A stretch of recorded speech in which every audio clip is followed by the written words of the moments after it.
16 inches on the ground. How's that audio? I know last time it was a little bit noisy, so I tried to roll in a nice microphone here. Is that going to be a little cleaner for you guys? I got to run the cat on full throttle. It needs all the power for the blower, so it's kind of noisy.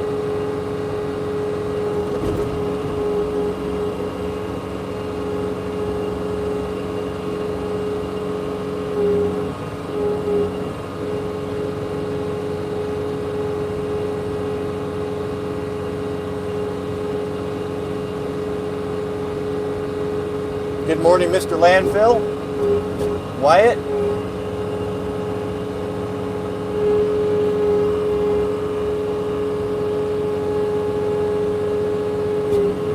Good morning, gentlemen. Boy, the river dip was cold this morning as I shared a short video. I'll bet we're coming up on 2 feet, good 16 inches last night, and the worst is yet to come is what we're being told.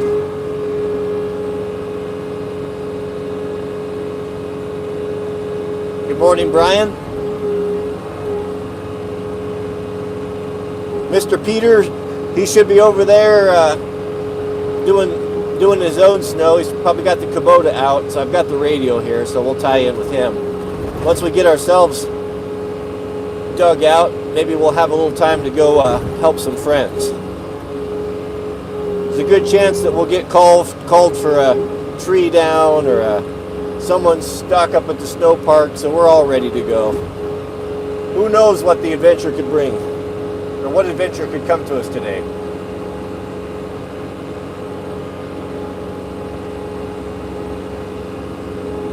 No, it's not crusty and mushy. It's actually quite nice. It's cold and it's still snowing right now. We should have 2 feet on the ground by dark.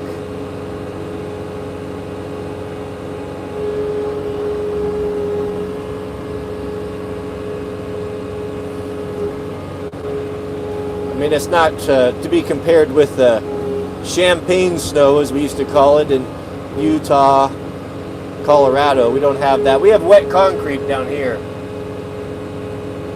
Good morning, Mr. Mike.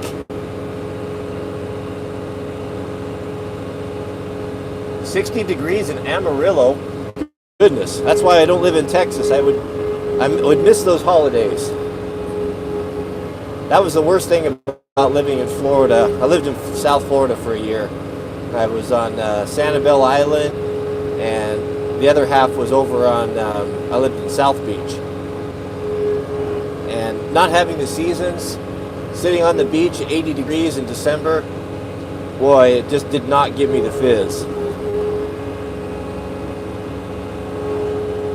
Yeah, Kevin's right. The snowbike, you know, my snowbike is in the trailer without a brake master cylinder on it. I robbed the master cylinder to put on my Husky. I've got the brand new part in a box, but I'm actually going to try to do that today. When I'm done plowing, then we'll go over there, and we got to get that snowbike brakes going, because we'll be riding tomorrow. Maybe today. How's the audio, gentlemen? Is it better than last time? Yeah, Caleb, I'll do a video on that, working on the snowbike. Mr. Landfill, 5x5, West Texas Prepper. Hey, Gabe, good to see you here. Thanks for the feedback. Audio's good. All right, I'm glad to hear that. I think we've got our snow stream set up pretty well dialed.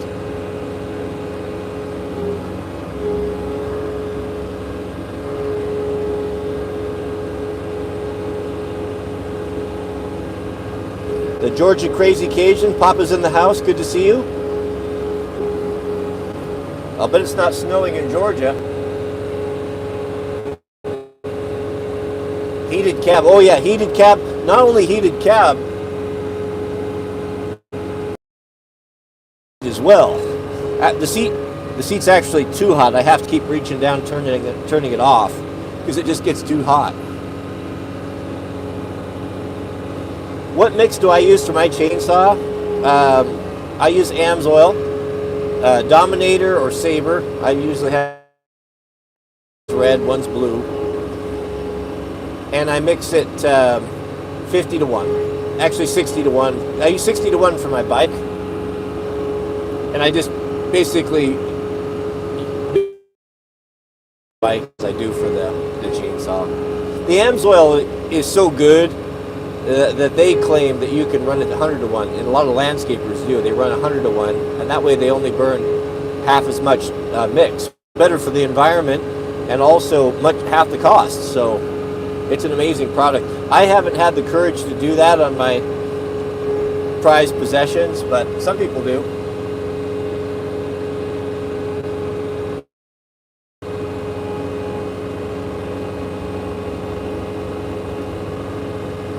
Hit that thumbs up, gentlemen, if you enjoy the snow stream.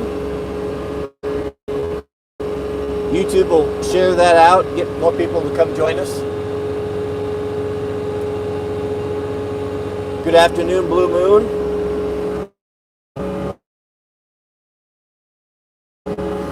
Boy, we got a mother of all storms coming. We're going to be below zero. I think it said, the last I checked, was -2. That's going to be quite a thing to do, to be getting in the river.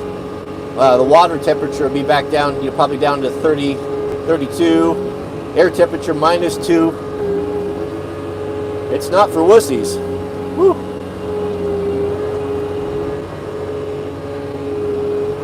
Boy, it's really slippery. I'm glad I put the chains on. I had to actually go do a rescue mission this morning. And I was really happy to have the truck all ready, chained up. Yeah, I can't even get up the driveway here. It's a small incline, so we may have to, well, we'll just come up here. We'll just plow that portion downhill. But boy, is it slippery. Mrs. W should be, yep, Mrs. W should probably jump in the chat.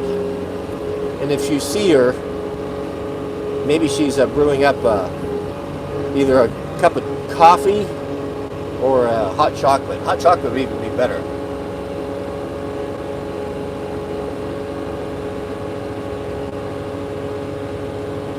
Yeah, Philip, we can grow potatoes and tomatoes because we have a greenhouse.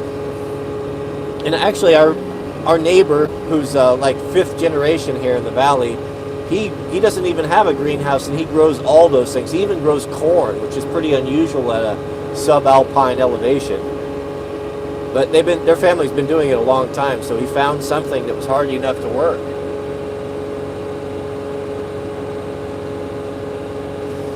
Yes, I did stud the tracks, and I can do that. It takes probably a couple hours. I could get the studs in.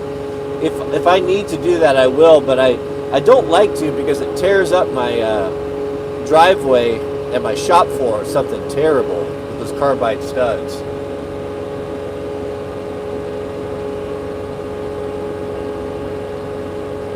We're about 2,000 feet above sea level.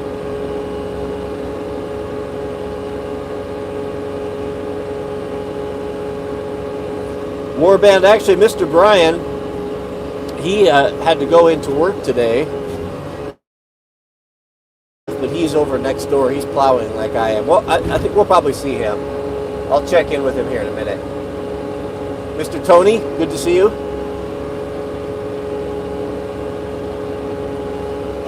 Richard's asking about the Kawasaki. That's a little 140, the big wheel. I bought that was Jack's second motorcycle. But it's such a wonderful little bike that it's really is our loaner.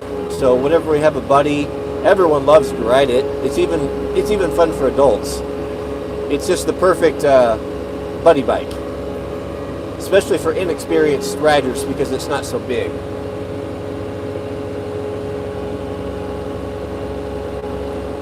What type of oil do I use for my chainsaw bar? I use AMSOIL bar oil as well. I pretty much use, for all my lubricants, I use AMSOIL now. Now William's got 10 inches of fresh snow.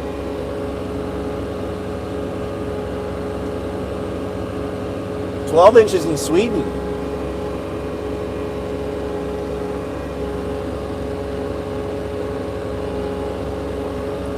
Oh, goodness. Honk the horn. We have a super chat from Adeline's dad. He says, if you had 750K saved up, what percentage for land versus what percentage for house and building? Man, that's a very good question. I'm not very good at math on camera. I'm not very good at math in the best times. Mrs. W really is the genius when it comes to that. But 750K, that's a pretty nice nut to have in the bank. I guess you got to figure out. You got to do your math. You got to figure out what is it. How big of a house do you want, and what is it going to cost to build? So figure, go to your area, local builders, find out how much it costs to build a house per square foot. It used to be that you were able to build your own house for half of what it would cost to buy one pre-built. But with the cost of building materials, that's not really the case anymore. So I'd say it would be whatever the builder's quoting you per square foot price. It's going to be very similar to that if you're going to be going and buying new stuff. Now, if you're scavenging and you're getting used windows and some used appliances, well, that's a whole different deal. But so kind of figure out how much do you need. Don't forget shop as well. Shop square footage would be a little bit less typically, especially if you go with the pole building. And then just, count the cost. You want to have work it backwards. You want to have a year's safety net. So enough money set aside where you could support yourself and your family for a year without stress. Set that aside, and then how big a house, what's that going to cost, and then take that out of it, take the shop out of it, and then see what you have left over. Good question. Let us proceed. No, Mama Kitty is doing just fine. Even though I build her a fire in the shop, even when I'm not working there.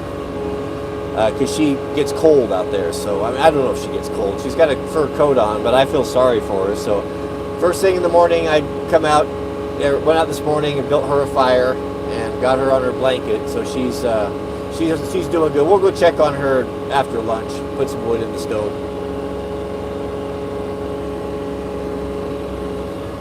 It's like young Jack's out shoveling his car off.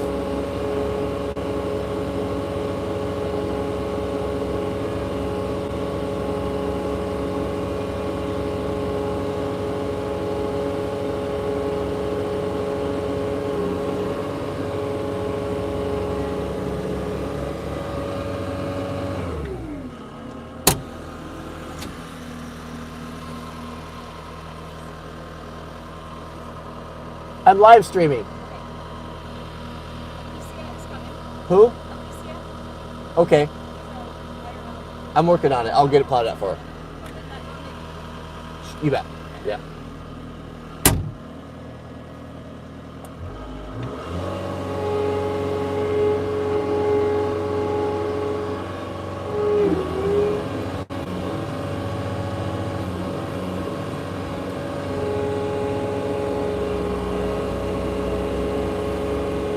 Guns and Cafe, I'm glad you found us. Welcome. Welcome to the live stream. This is the annual snow stream.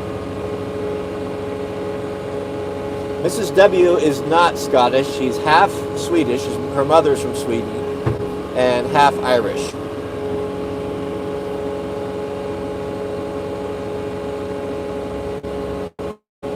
What's Jack's up to? Jack is taking some community classes, construction classes. And he is primarily, he's still homeschooling. He's a senior this year. He is competing for debate. So he went to nationals last year, competed, did very well. Just finished his first debate tournament, a big one, and finished out of 101, finished number 5. So we're hoping that he'll go to nationals again this year. So he spends a lot of time on his debate. And he's got a lot of chores around here, too.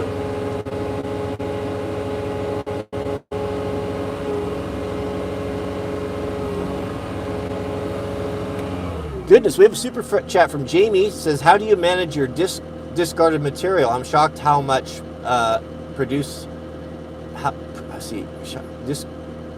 discard material. How much we produce on a weekly basis. Good. I'm not sure, Jamie, if you're talking about snow or just like regular stuff you produce out of business. Could you clarify that? I got to keep moving here. We have some folks coming over.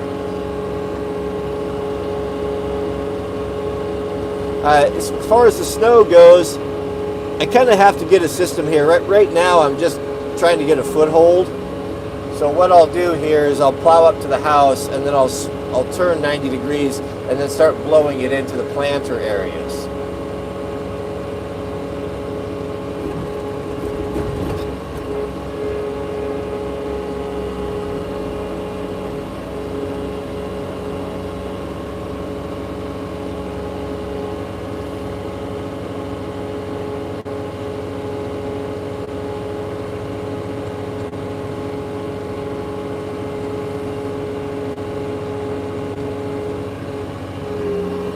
Oh, this is a lot of snow.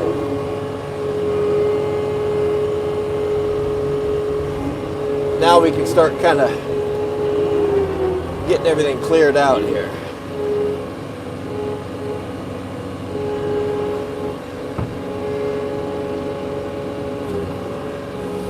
At my last house, I didn't have this snowblower. I had my walk-behind snowblower. And I blew a rock and broke one of the windows of the house. You know, last year wasn't a very good snow year. And I was recovering from, was that broken leg or, I don't remember. I was recovering for something. I don't think we had much of a snow year last year. I don't remember exactly. But this is the first real good snow we've had this year. We've got a super chat from, let me turn this down here, from Mr. Kaysen, who writes, Kaysen has a KZ125. I noticed I can get an Enduro kit for two, is it worth it? Oh yeah. Yeah, having an Enduro kit on your motorcycle, it opens up the whole world to you. It changes everything to be able, an Enduro kit gives you the ability to ride on the street or on the dirt. And we Enduro all of our bikes. If you can do it for $300, absolutely. I mean, it's super fun to have it's the most fun having a moto on the street. But thank you for that, brother. We have another super chat from Jamie.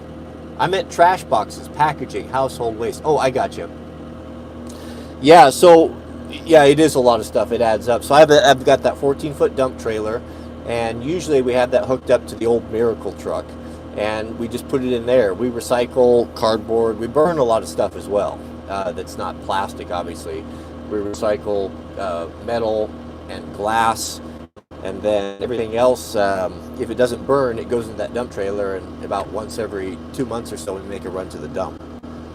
But you're right, yeah. It costs a lot to be a man.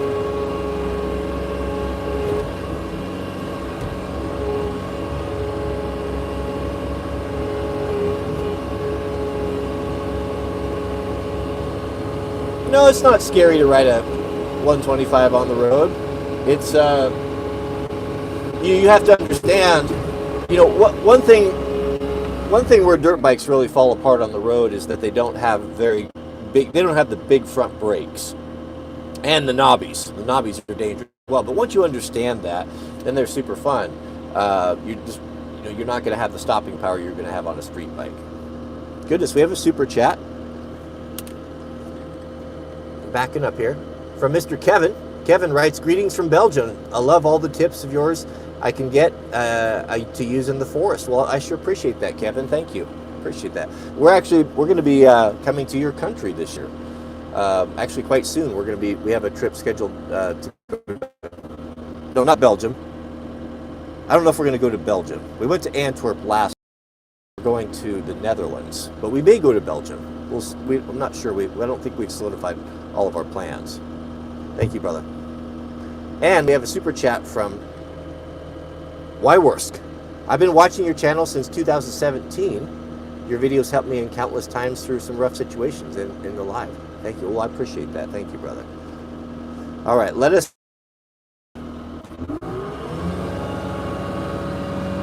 Oh, Jack's got a question. Hold on. I'm live streaming, just FYI. I just wanted to say hi. Okay. How goes it? It's going well. I've moved my car over in like the gravel roadway area. Perfect. Thanks. I'll get that plowed out. All right, perfect. If you want to do some plowing, you can get the Yanmar. I've got to write an essay. Okay. We'll see you later. An essay. Better him than me. That sounds dreadful. Proho is not very scholastic.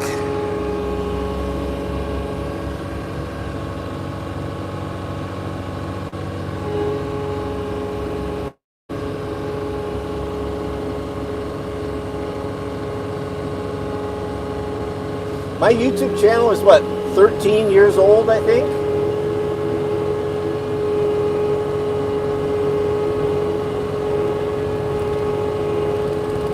Whoa, that's shaky.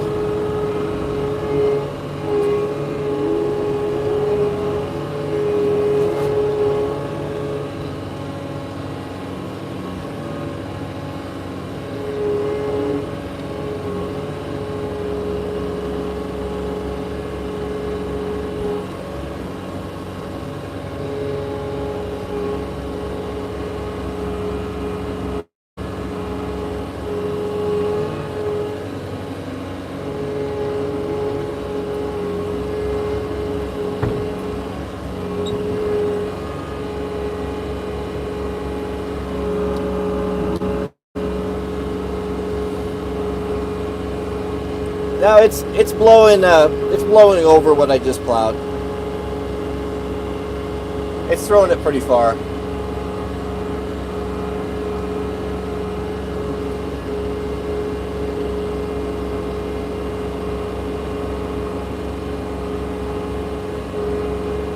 How long does it take to get the firewood cut? About a month. You know, it's not like full time, but it's you know, in the evenings, a couple days a week, maybe a weekend, and that's, you know, we go out, the war band, we go out together, we help each other, which makes it a lot more enjoyable.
Where are we right now? We are in my driveway. We got to dig ourselves out before we can go do anything else.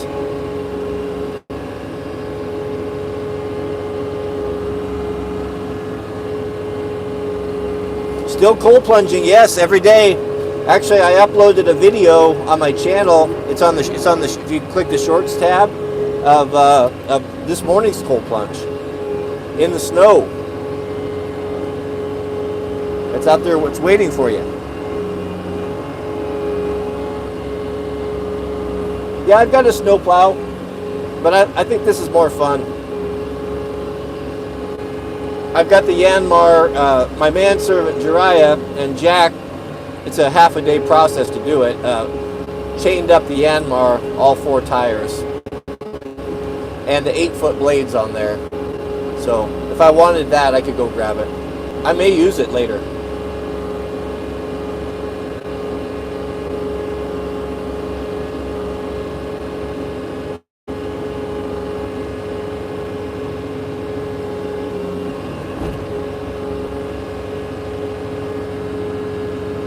Yeah, we are below average snowfall. Well, I haven't. I'm going off of my think so. I don't know that to be a fact, but I would say so. Yes.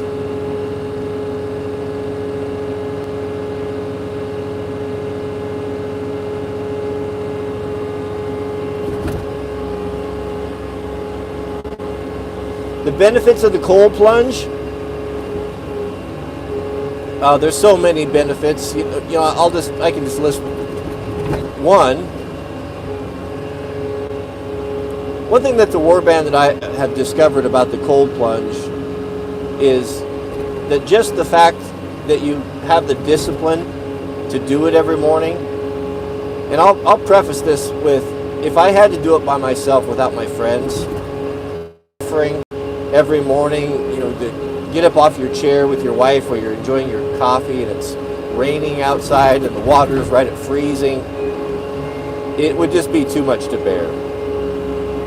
It's one thing to do it in the summertime when you're already down there, but it's a whole nother to go out in the dark at 7 in the morning and do it. But the fact that I know that another, we all have given, there's accountability, and the fact that we can do that, it seems not, just the benefits aside, but just that little victory, it makes all the other difficulties that you encounter during the day seem like they're not that big of a deal.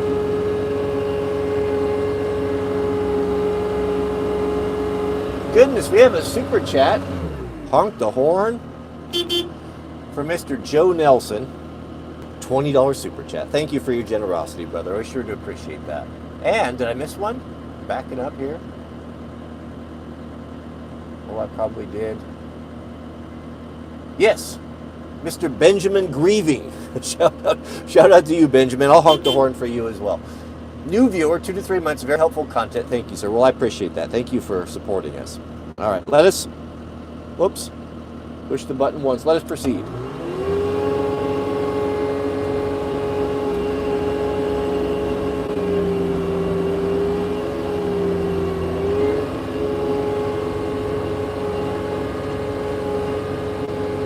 How many trees have I felled?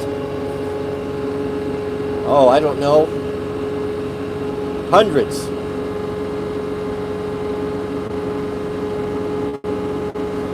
Yeah, Peter said, power of the community. Misery loves company. All those things are true. What type of a dirt bike would I recommend for someone getting into it that's enduroed? That's a good, whoops, I get turned around here. That's a good question.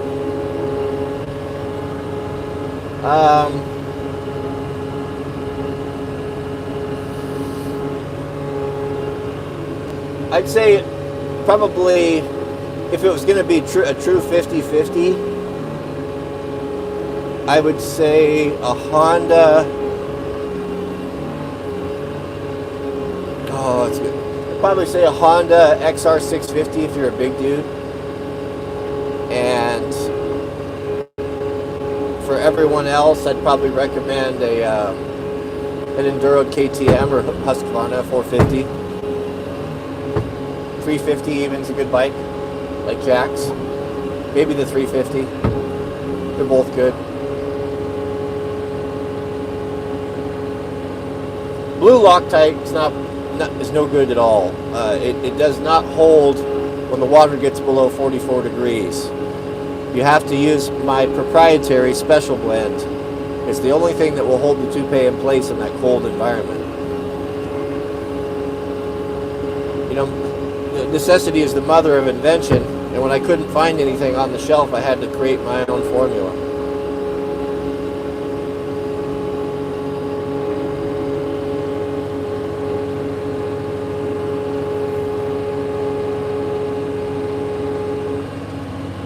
Hello, Mr. Barden. Looks like I gobbled up some of Mrs. W's sticks there.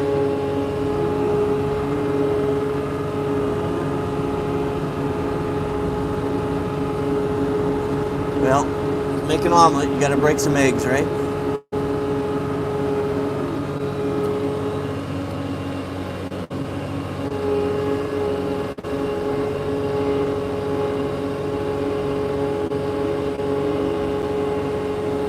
We have a super chat from Assume the Fuzzy's Ham.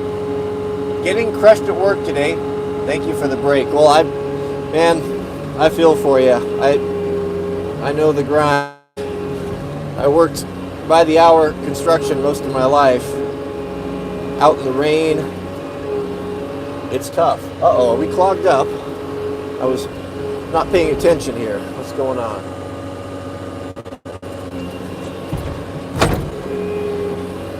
Oh, flip you back around. Oh, this button. Nope. I got it unstuck.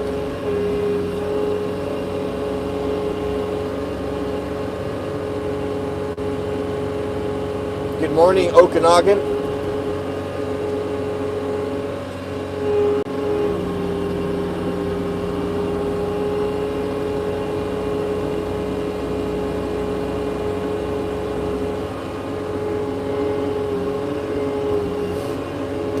Now, you don't need to worry about snow on the roof. Building codes up here are such that it's designed to be able to have massive snow loads. So everything, the construction is all kind of based around that. Actually, it's beneficial to have snow on your roof, especially if it's designed to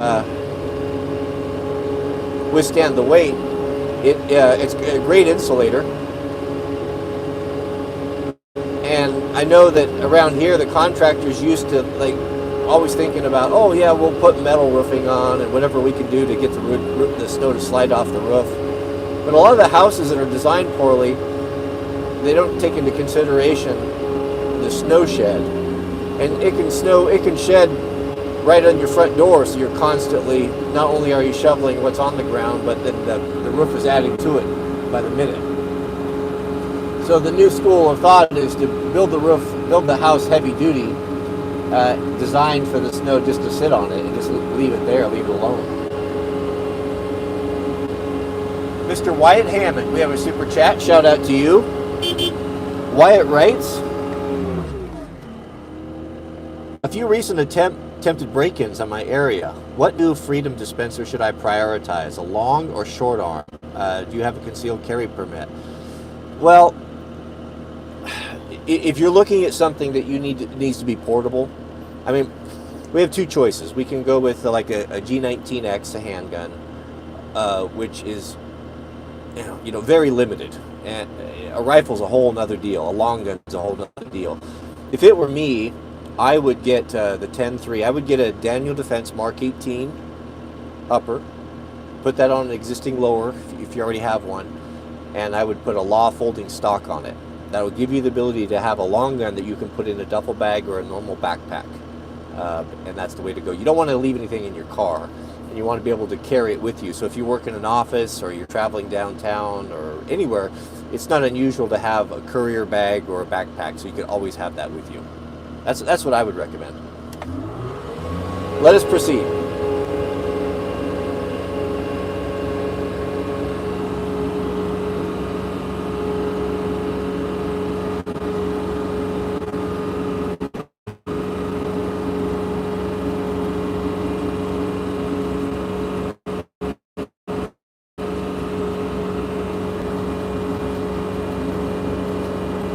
Hello to Latvia.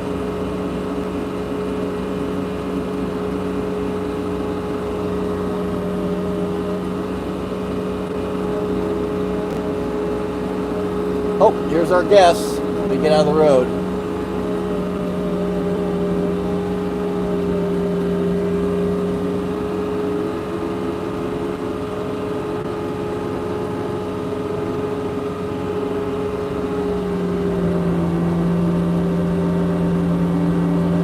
Yeah, I split a lot of my wood by hand.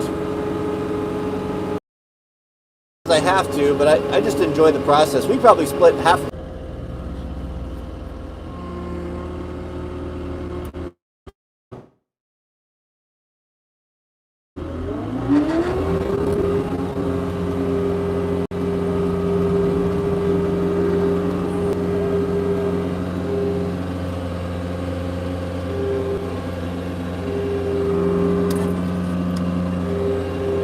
Slippery. I cannot plow uphill. or blow.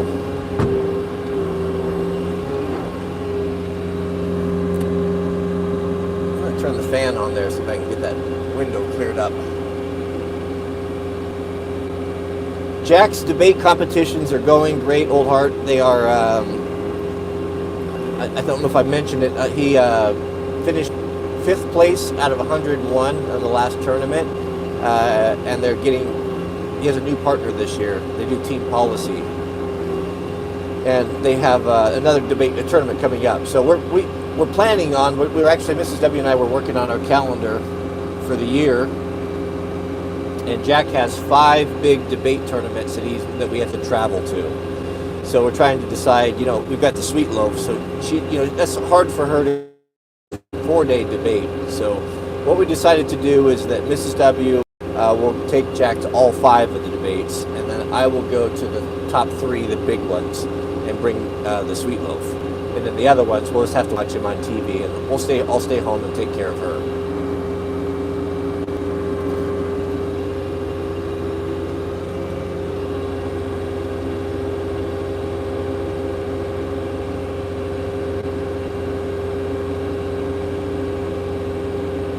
Yeah, the invisible hand asked if I'll upload the live streams. The live stream, I checked it to automatically upload as soon as we're done. So it'll be there.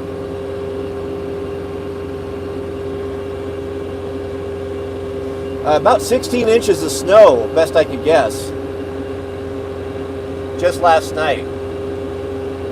What's my go-to boot for winter? I guess it depends on what I'm doing. Right now I'm wearing the, actually my current favorite boot currently is the Nix Urban Logger. I've been wearing that boot pretty much every day for the last couple weeks, and it's a wonderful boot. The 4-inch top or 6-inch top, I guess it is, goes on a lot quicker. It's much lighter than the full-on fire boot, and I wear that with OR gaiters. Outdoor Research, it's a company that makes very, very high quality extreme winter gear. You see a lot of ski patrollers, lift operators at ski resorts, people who work in the snow and need stuff that's durable and not just made for fashion, will buy the OR brand. I've had my OR gaiters that I'm wearing right now for 30 years, and I've worn them every single year, and they still are just fine. What watch do I have on today? No, I'm not wearing a watch today. I didn't even put one on. I guess I was so excited to get out here and get going, I kind of forgot about it.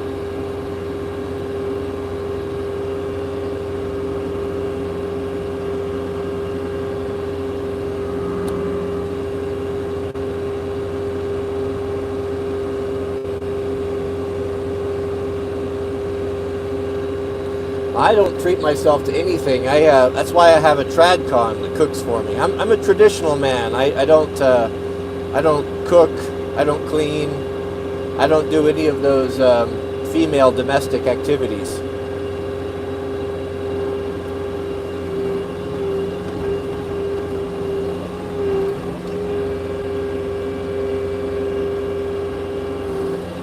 I eat what's put in front of me.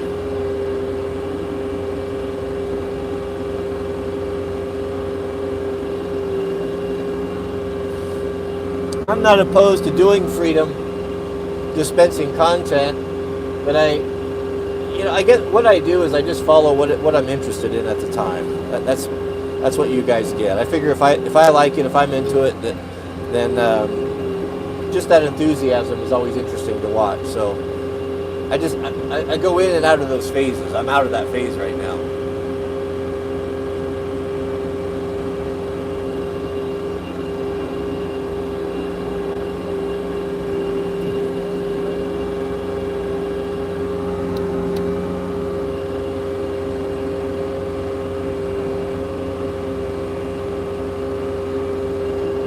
I have not been, we haven't been skiing this year, or snowboarding, or snowbiking.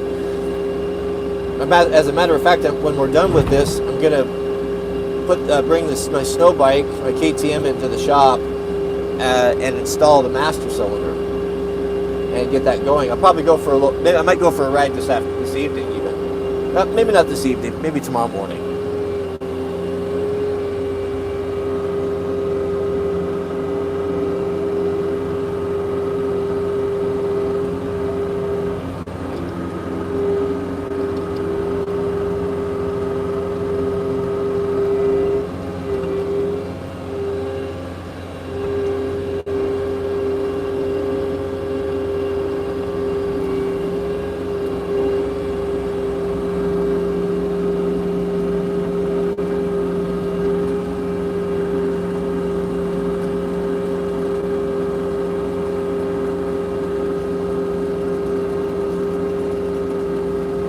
Oh, did I miss a super chat? Let me back up here, gentlemen. Hold on. I'm sorry about that.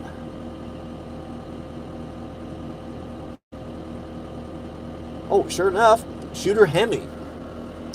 Goodness. Shout out to you, Shooter. I appreciate that. Shooter writes, what did he write? Are you well versed in the pre-mill, post-mill, A-mill debate about when Christ returns? Don't have a hard stance on it. I am. I'm familiar with all of it. And one of the greatest tricks that the devil has pulled is to get us arguing about things that are just not that important. You know, what's the good book tell us? You know, worry about the things that are troubling you today. You know, what are you going to do? Can you change anything? All you can do is to get through the struggles of the day. His job is to handle all of those details. So he knows what we have need of before we ask. So to get bogged down in that and to be fighting and discouraging people about something like that or arguing how Noah got the animal in the ark is just not of any benefit. So yes, I'm familiar with all of them. I have friends that fall on multiple sides, and I don't get too concerned about it.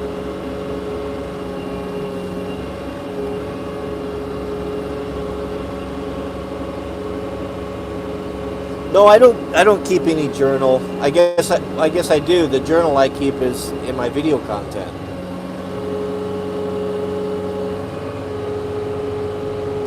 I'm sorry, Cole, did I miss your super chat? Cole, copy and paste that, what you asked there, and I'll or cool stuff. I'm sorry about that. I'll be happy to respond to that.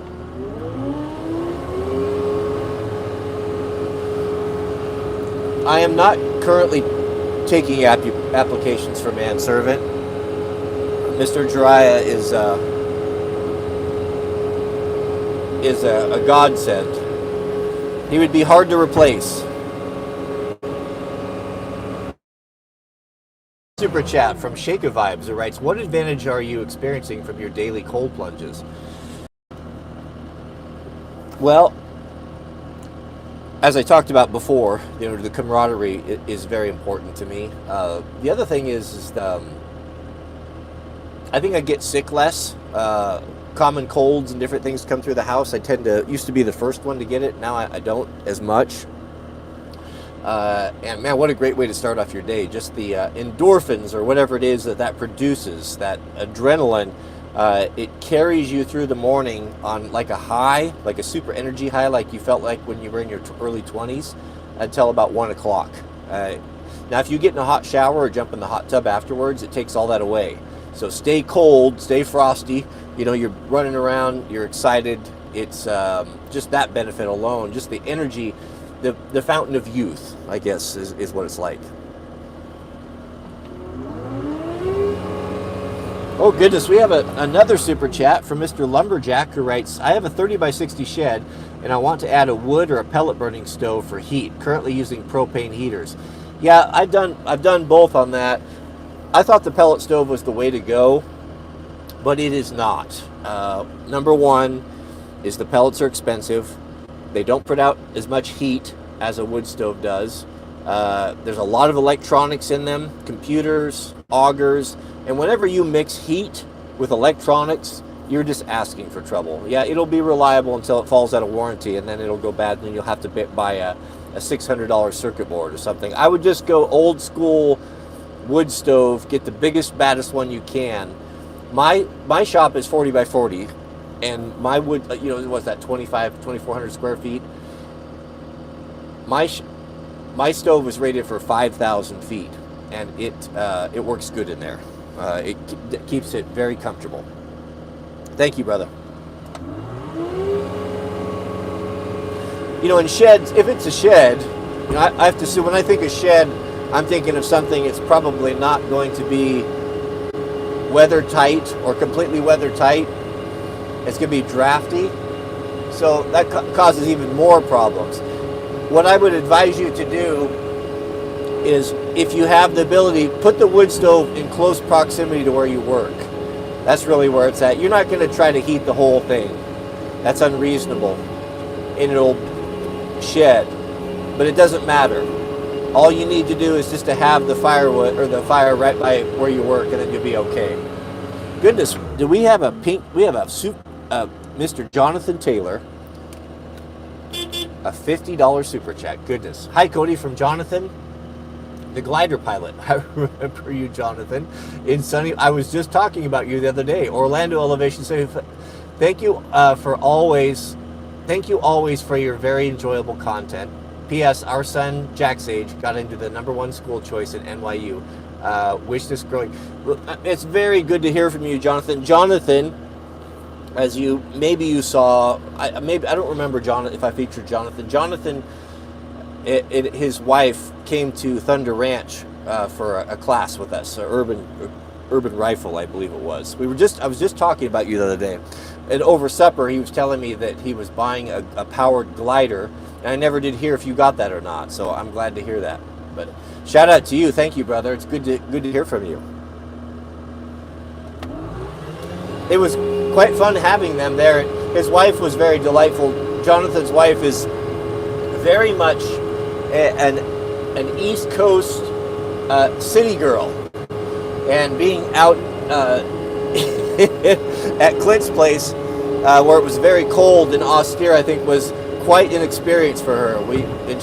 She was a good sport about it.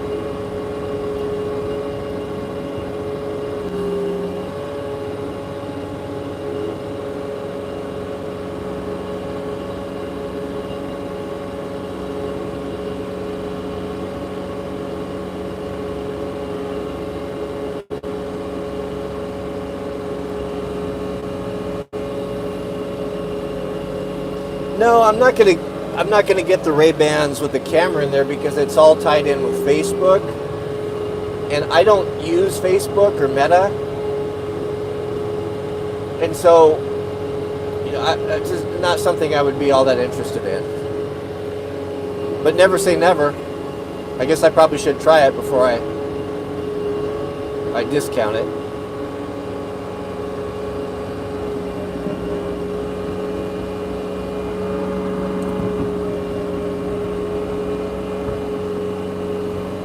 How far is it to the nearest neighbor? Oh, 1/8 of a mile one way and 1/4 of a mile the other way.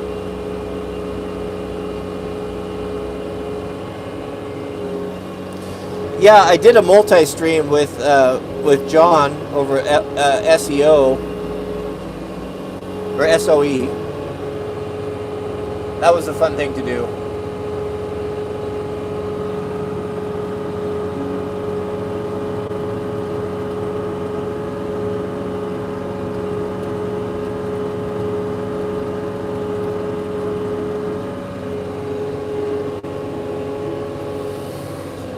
I would caution you, and I'm speaking to myself here, I would caution everyone about getting up on their high horse about here a man who's been one of our brothers, a subscriber for a long time, sharing some good news about his child getting into a good school. That's a great accomplishment. I don't care, regardless of where you're at.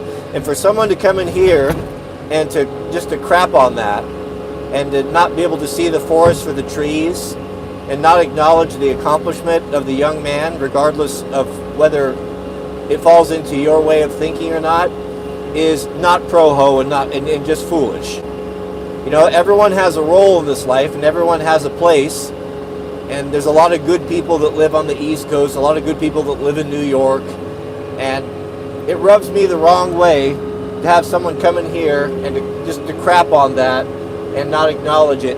It's probably something that you've not accomplished yourself and probably couldn't if you wanted to. So just because you don't agree with it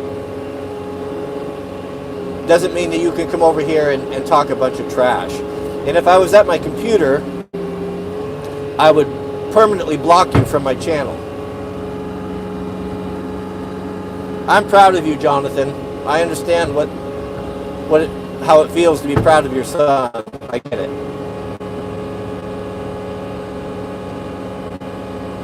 Mr. LePage, good to see you here.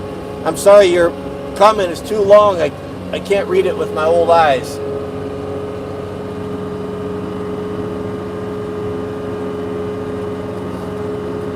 All right, thank you guys for blocking that that filthy person.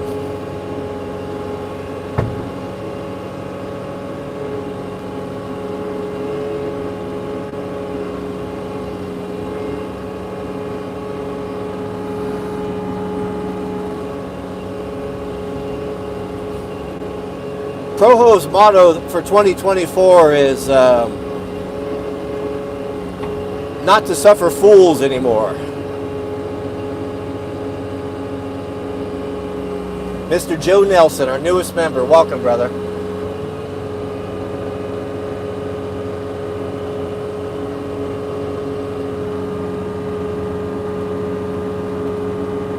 It's not very cold in here.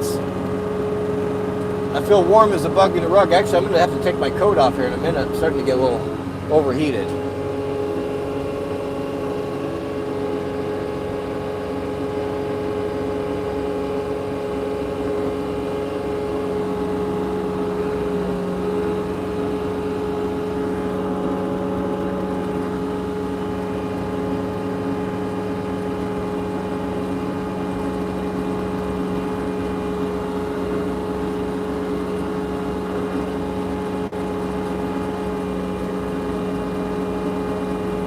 Oh, I missed Evan's super chat. Evan, I just got your beautiful soap this morning. Mrs. W and I opened it up. That is some nice smelling stuff. I told Mrs. W I think was either has already or sent you an email, Evan, about, I know we got to get together and talk about those radios. So if she hasn't sent it already, she should send it in the next day or two.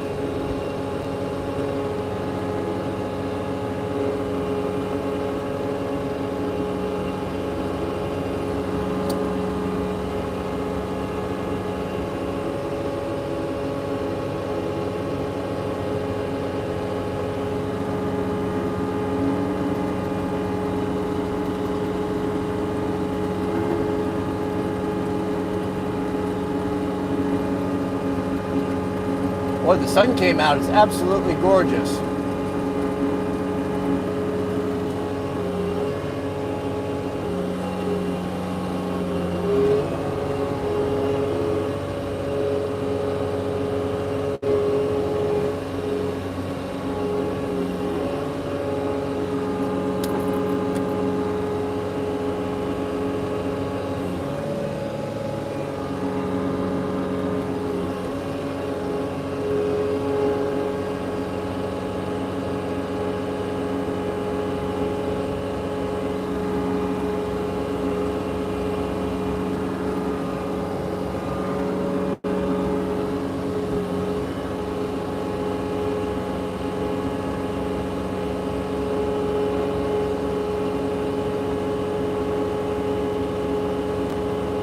Well, the Chinese heater is actually down there running right now, and it is quite excellent.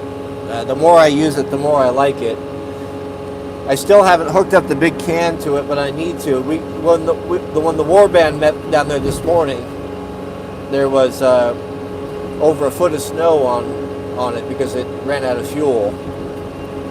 I didn't know it was going to snow tonight. They said when we checked last night, they said possibly 2 inches overnight.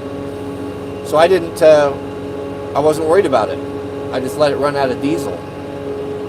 Well, we got 16 inches.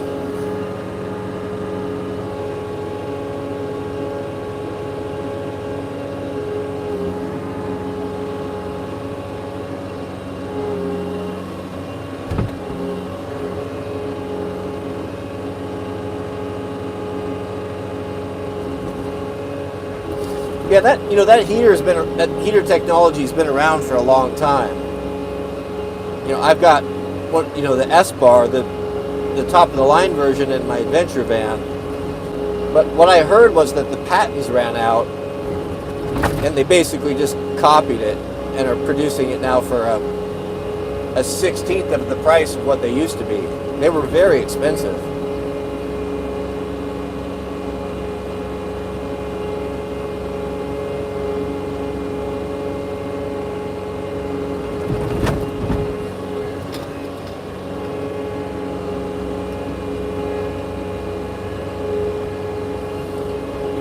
Having one of those, yeah, I agree. Having one of those little heaters on hand, they're about $124 or so. If you live in a cold climate, I think that would be a necessity.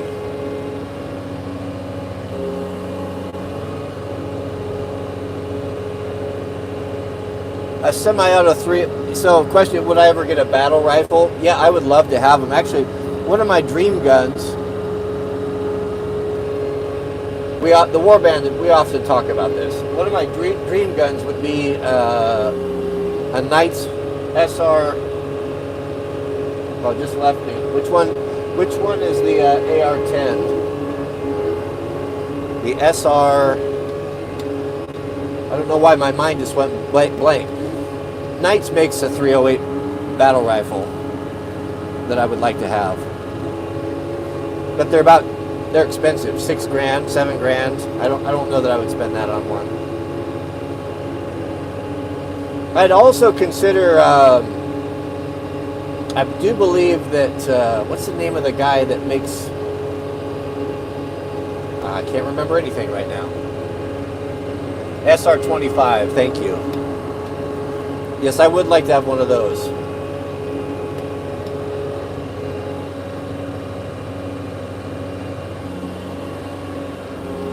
We're going to have to get the trailer dug out here because I got to pull that out and get my snow bikes out.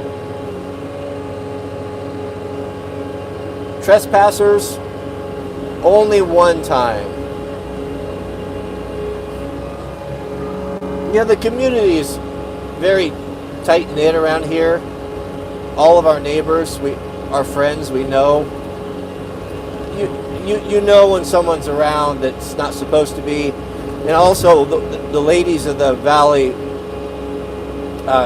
keep tab. They run a Facebook page, and whenever anything's going wrong or there's some unsavory dude. Actually, like this morning, the ladies were going on about some guy that's come up out of the city that's been causing trouble and what he drives and where he was last seen. And so it's a pretty good community watch up here. Goodness, we have a super chat from Adeline's dad. The Geisley upper holding up. Yes, it is. The Geisley stuff is very nice. Very nice. I got the 14 Fine, the URGI Geisley upper. Mr. Sam Kerrigan, we have a super chat. Shout out to you. Says, hey Cody, what are your thoughts on an electric vehicle for the coming struggle? For all their faults, you can sure make your own electricity, but you can't make your own fuel. Yeah, I've heard that argument. That's a really good argument, actually. But my concern is the lack of autonomy. You know what no one discusses, and what we know is the case, is that if you don't, I don't know whoever's in charge of it, but if you don't toe the line, you don't get the. They already told us that those of us that didn't get the vaccine, and I will never forget this, that we couldn't go into restaurants, that we couldn't go to sporting events, that we couldn't go to the office, we couldn't do a lot of things. And there were even people that said that we should be locked up, and some even went so far as to say we should be eliminated. So that should be a big eye-opener to Proho about what's possible, even with our own countrymen.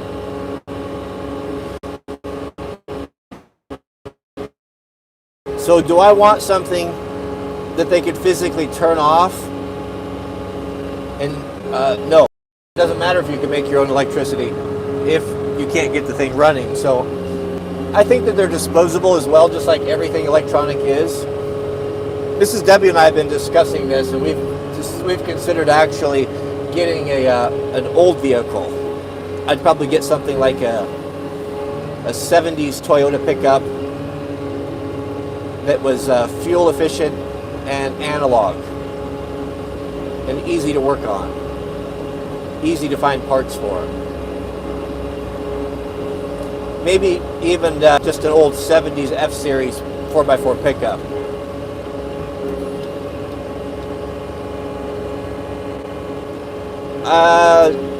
No, I don't know if I'd get. I don't know. I might consider a diesel.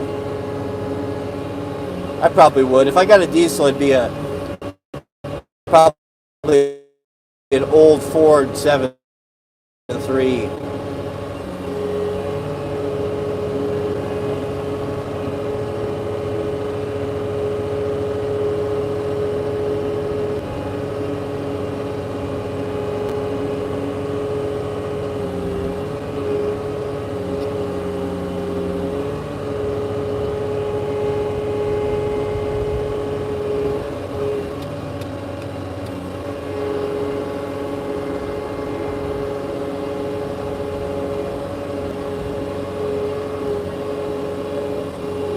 Get clogged up.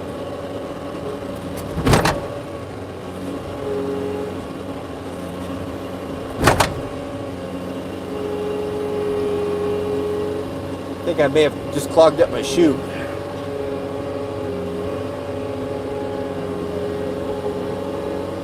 We definitely clogged up my chute.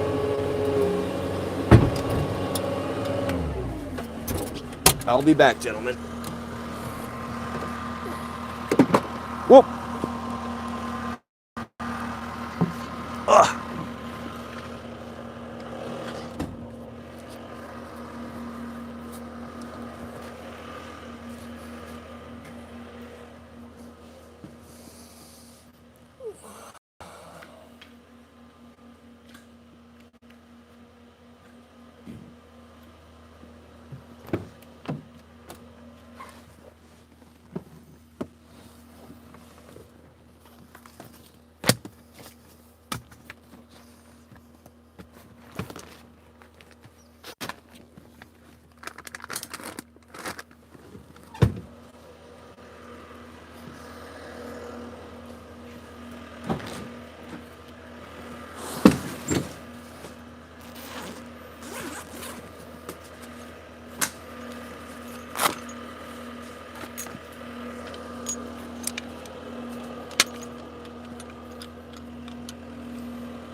little entrenching tool works perfectly for that. I've never used it before. It fits down in that chute better than a big shovel.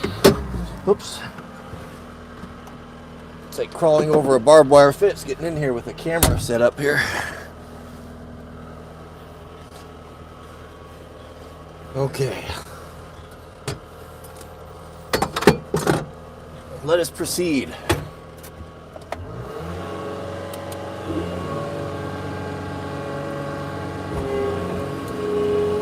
Take a smaller bite this time.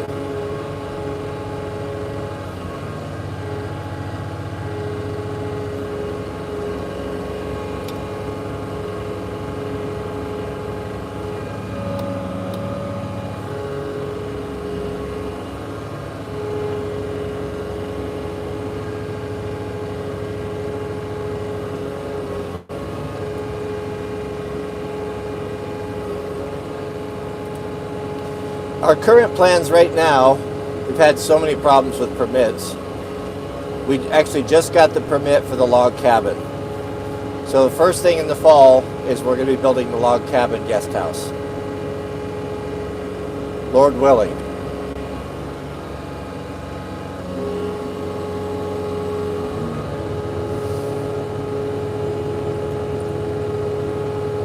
One would get the impression that the government doesn't want you to build anything, but that would be just a crazy conspiracy theory.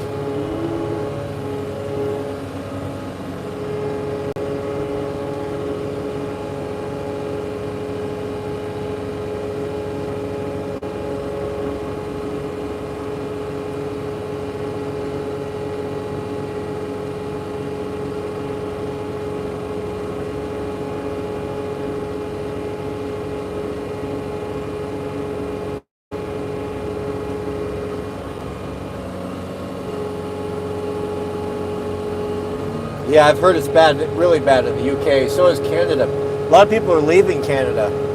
It's gotten so bad.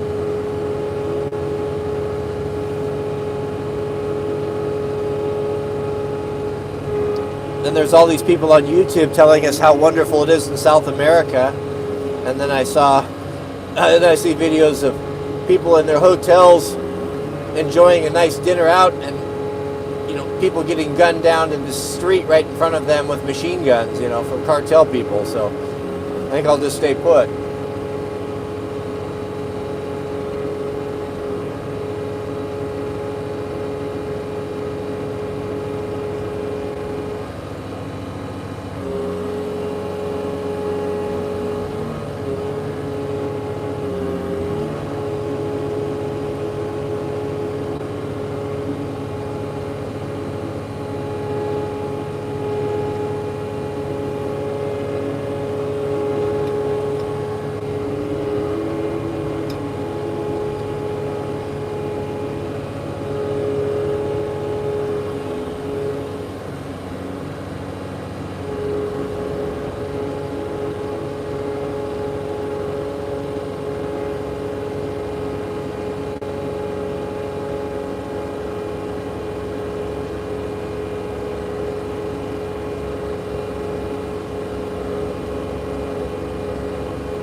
Oh, I've ran over more than one thing with the snowblower.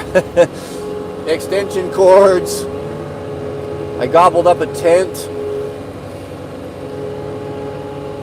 We've learned our lesson. We did a clean sweep of the property before the snow came this year, so that everything was put away.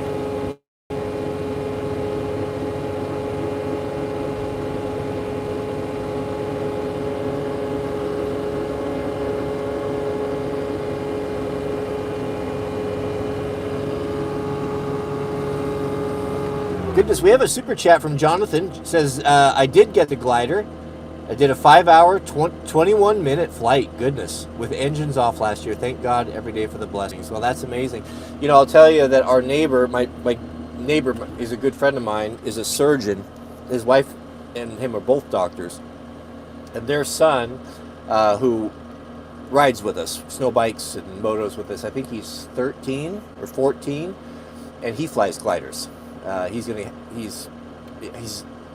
I think maybe 14, but he's quite an accomplished pilot already.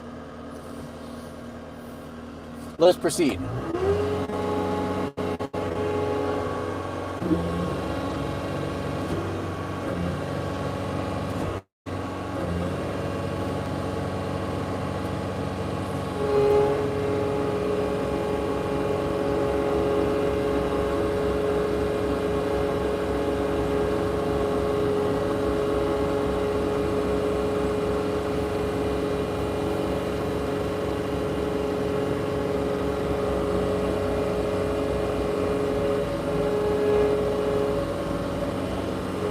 Lot of snow.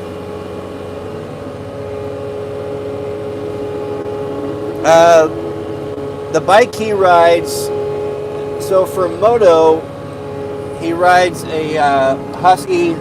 It's a 250 4-stroke, and the snow bike he rides a 450. You can't have anything less than a big 450 for a snow bike. At least not out here where we ride.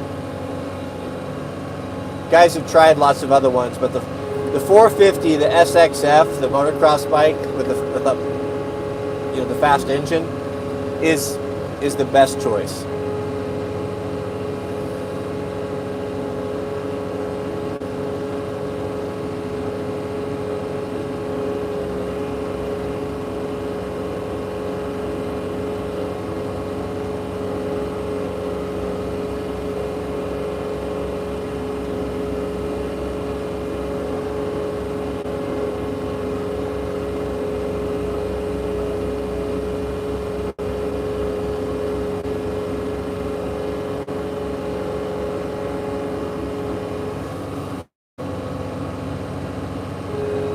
My EDC today, I've been carrying my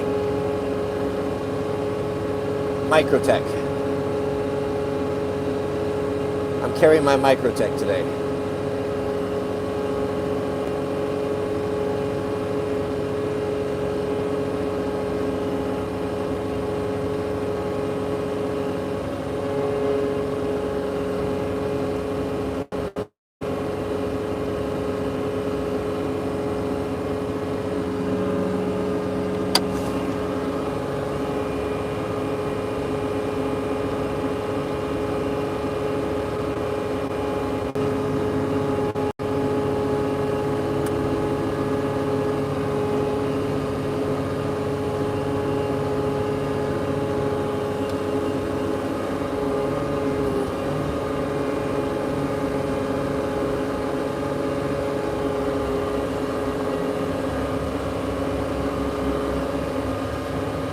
Good to see the battle chemist in the house.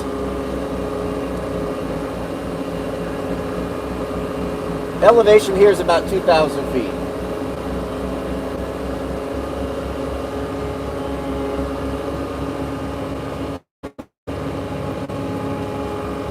Plow out in front of the diesel tank here. I imagine we're going to be burning some diesel the next 48, 72 hours.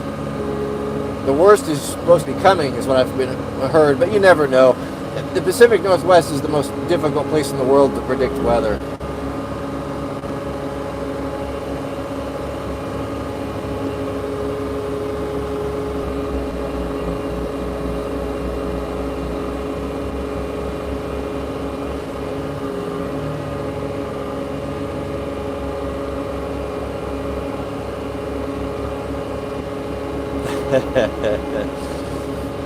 I don't know if it's possible to be a good mom and to have a perfectly clean house. To be honest with you, I think you got to choose one or the other. Yeah, it is an ominous looking sky. It's very gray. There's quietest storm coming. It's supposed to drop below 0, which is going to be quite interesting for the river dip. I've never been in water that cold. It has, last year it got below 32. The river got 31 degrees. So I expect the same this year.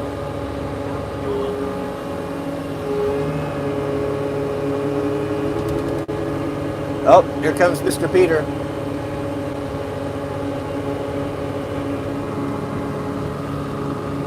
That's a cool truck.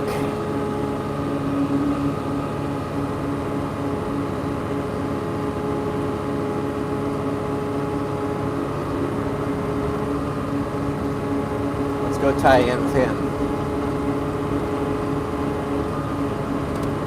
Yes, I am reading. I got a couple books here. Hold on, I'll share them with you.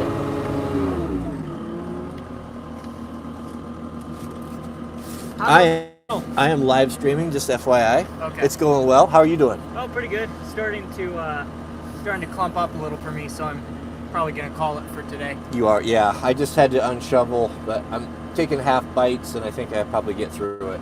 Yeah. I want to get it before it warms up. Yeah, for sure. Well, let me know if you need help with anything, or if you want to go out or anything. Okay, Yep. I will do. I'm gonna probably be here for a while, and then I'm gonna get my snow bike in, and I gotta put that brake on. Okay. Get those going. All right. Yeah, will you be up for a little snow bike sesh in the field? Say again? You be up for a little snow bike sesh? When do you think? Probably tomorrow. Yeah. Okay. Probably around tomorrow. All right. All right.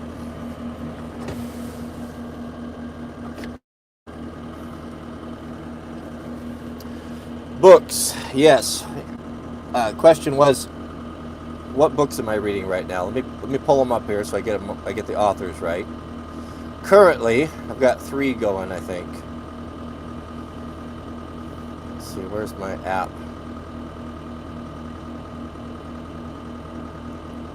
Okay, so currently, what I'm reading, and I would recommend this, I haven't got through it yet, so I'm not going to go so to make it official reading for the Proho official reading list, but The War on the West by Douglas Murray. I would recommend you get that book and start reading that as soon as possible. That's an extraordinary book. The other book that I'm working on is The Creative Act by Rick Rubin, which is also quite interesting. And the what's the other one here?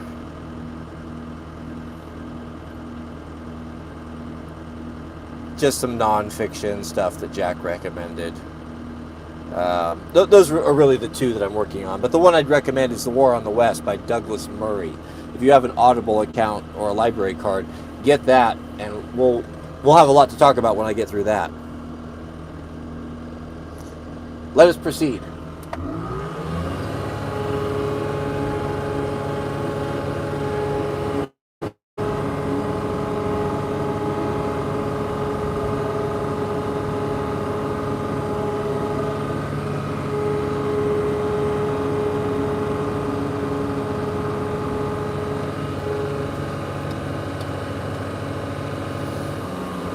Peter said he quit plowing or quit blowing because he was getting clogged up. This machine's more, I think my blower's more powerful than his, so I might be able to soldier through here a little bit better. But it is getting heavy.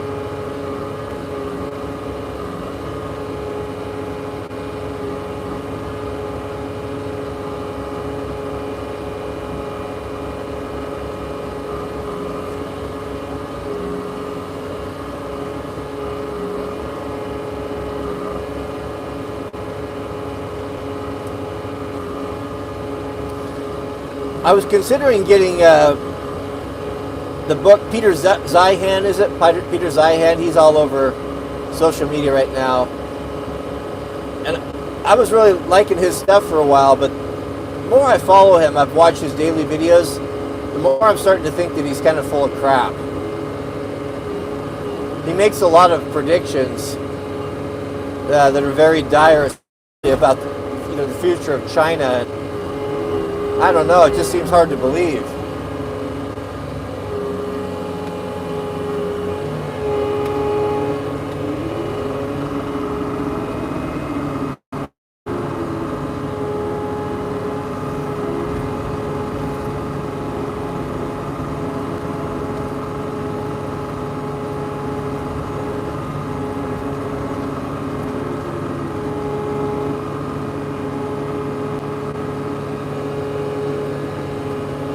Man, that's so muddy. I don't know if I want to get in there. Maybe I should just stick to my lane here. I'm gonna go. Actually, let's go out and broaden that driveway a little bit. I didn't really get that properly done.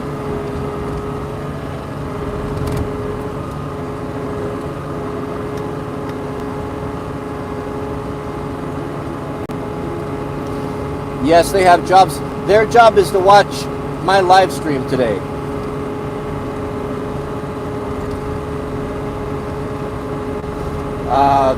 That's a good question. Would I get the fuel injected saw over the 461? Man, that's going to come down to personal choice. Do you want the fuel injection, or do you want the carbureted? Both of them are excellent saws. I'd probably, if I had the means, I'd probably get the 500. As much as I hate saying that, because I own the 461. But I'll tell you the truth, the last time I was down there at the Stihl dealership, they had the 500i. The 500i, if you don't know, is Stihl's very first professional flagship falling saw that's fuel injected. More power, less weight, less temperamental. They'll tell me. Well, I've been hearing good reports back from guys that are working in the woods from them that say they're excellent saws, as well as the Forest Service. But for me personally, I just bought a 461 a year or two ago. It's brand new, and I didn't like it bad. I didn't feel like it was worth upgrading to, so I didn't buy it.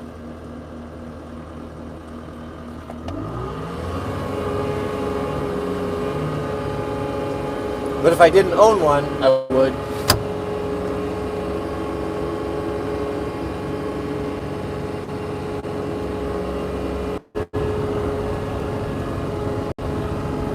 The mailbox is there. Yes, indeed it is. It hasn't been knocked over by the snowplow yet.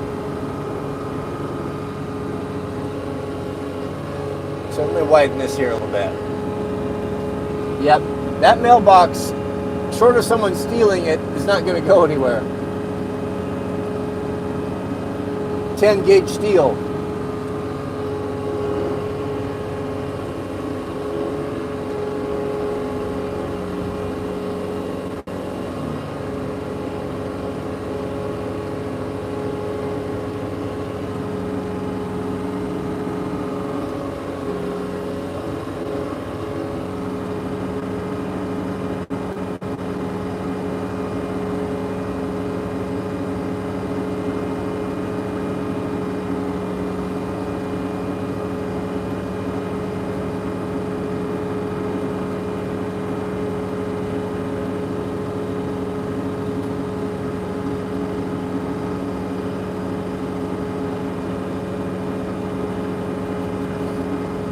Mama Kitty, when I saw her last, was curled up on her blanket, and I pushed her chair right next to the wood stove. And I had a good fire going for her. You're welcome for having. I cleaned the windshield just before you guys.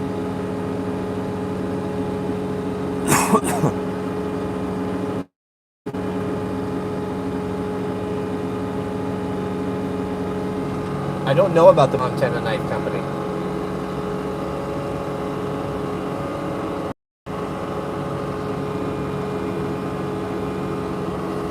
I take care of Mama Kitty pretty good. She likes to sleep in a box, my old helmet box, up on top of my gun shelf, or gun cabinets. And it's quite a leap for her. So she's getting old, she's coming up on 19. And so I put up an apple box there she could step on to get closer. But I'm thinking about maybe I should build her some nice carpeted steps that she could go up and down.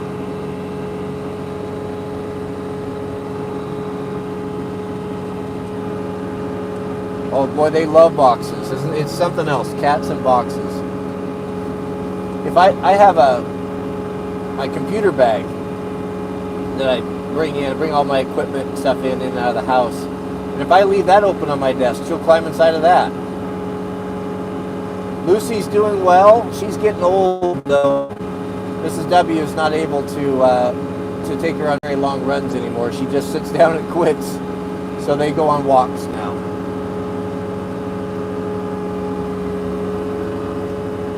What type of mattress do I use? Yeah. So Mrs. W and I have put a lot of thought into this and are very particular about, that's a nice a nice wide driveway plow job there. So what, I have to back this up here, what John's talking about, Granddad said you should have always get the best boots you can get and the best mattress you can get, because if you're not in one, you're going to be in the other. So for a mattress, we have a Tempur-Pedic. It's a Swedish brand. We actually have two twins. So we sleep. I'm a blanket stealer, and Mrs. W finally put it into this years and years ago, and we decided we have our complete own linens, right? So I have my own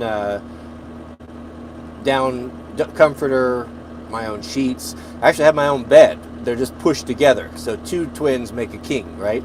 And then we have, we're Tempur-Pedics, and then we have them on the frame, the electric frame that goes up and down so you can sit up or raise your feet. You know, you've seen those before. We have those are individually controlled. So if I typically fall asleep earlier and she'll stay up and read a little bit, she can have hers up, I put mine down, and that way we don't steal blankets and we don't have to fight over it, and we're together, but we have our own. You know what I'm saying? So that's the way we do it.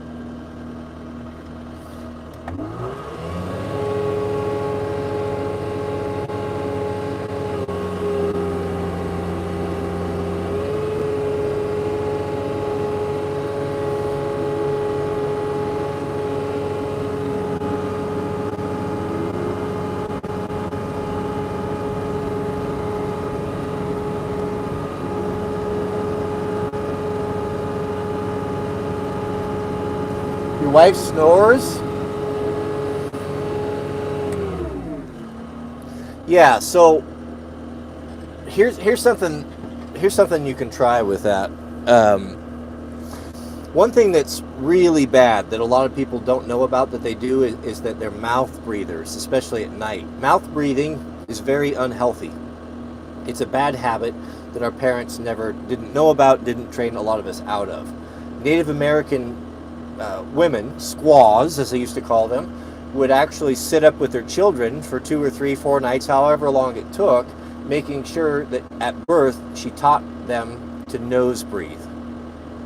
And how you would do it is with babies, it's simple. You can just, if they start doing it, you just reach down and you just close their lips, and then they'll start breathing through their nose. Well, you can train yourself to do that.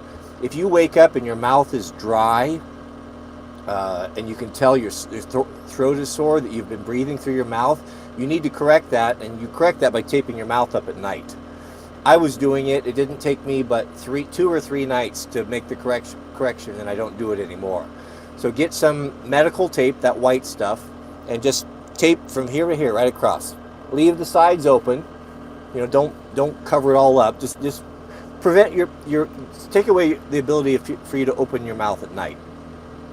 This will force you and retrain your body to stop being a mouth breather. Don't breathe through your mouth. Breathing through your nose filters the air.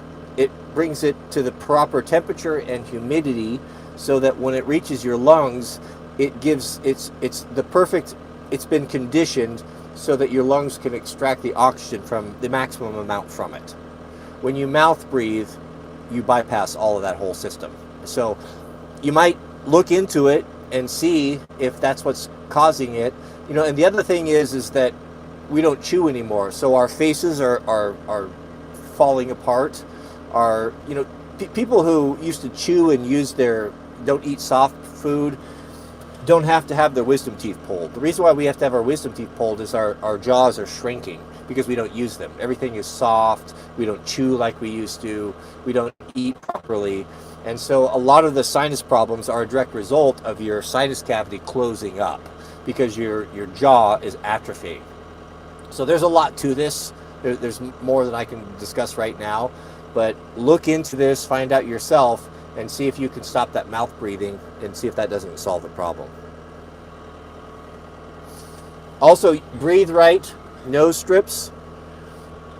If you're having trouble getting, if your sinuses are messed up because of a deformed jaw or a weak jaw, breathe strips, you can put those on at night, and that's helpful as well.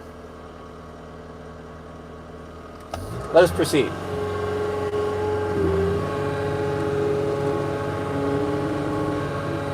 I'm going to clear out my front door here, I think.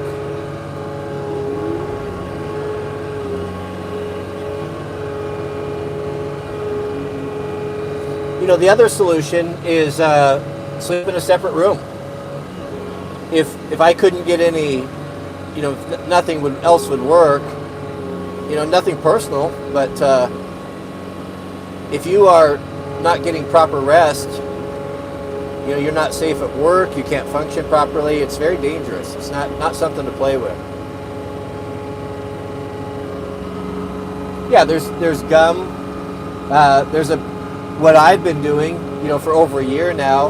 There's a process called mewing, M-E-W-I-N-G, where you can get the benefits of the gum, but just by using your tongue, by strengthening your jaw and reforming your face by a constant pressure, tongue pressure, and your tongue in the proper position of your mouth. And the pioneer on that was John Mew. He was a dentist, and it's called orthotropics, I believe. And look up mewing, M-E-W-I-N-G, and you'll find all sorts of demonstrations. You can see before and afters, but it's a legitimate technique that can help you increase your jaw strength and open up your nasal cavities. But it can take years. It happens quite quickly for teenagers, but for older people, it can take multiple years. But best time to start is now.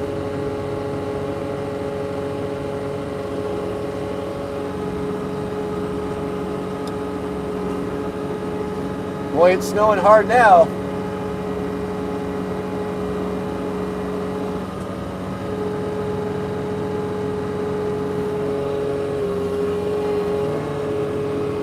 Yeah, I know our boomer fathers didn't, there's a lot of things they didn't teach us that they should have. But that doesn't mean, don't hang your hat on that. You have the whole world at your fingertips with the internet. You can go watch a video, learn how to shave. It's not difficult to shave with the safety razor. I think that's pretty self-explanatory. Go watch some tutorials. There's some good dudes on there that have put a lot of good content. They pick up the slack for what our fathers didn't teach us. I'm going to take another pass over here.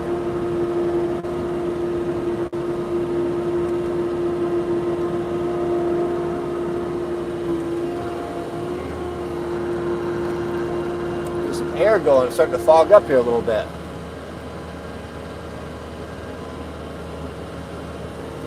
I'll just keep that blower head up a little bit so I don't get down there in the mud.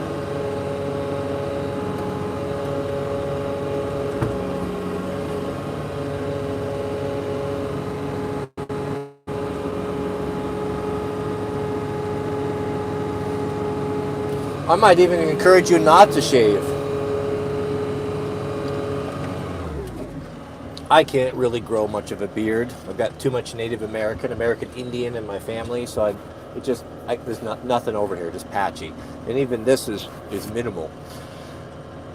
But I think I have not liked facial hair in the past, but I think it's more important now to distinguish yourself from the female. And one thing the female can't do, or at least anyone that we would want, cannot grow facial hair.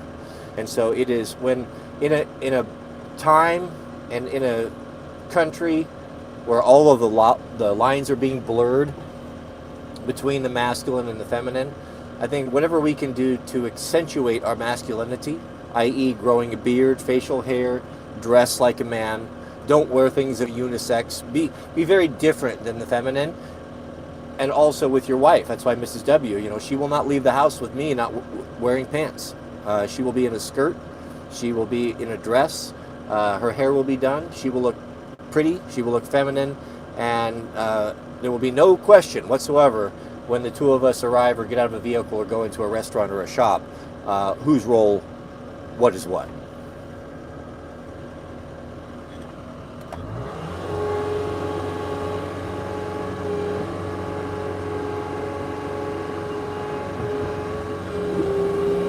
You guys are supposed to remind me when I stop to pontificate to turn back my blower so I don't clog it up again.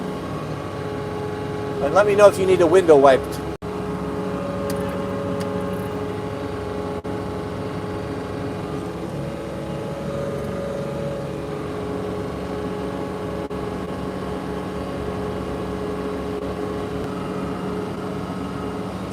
No, I disagree with that. Facial hair is not like makeup. Makeup is a fraud.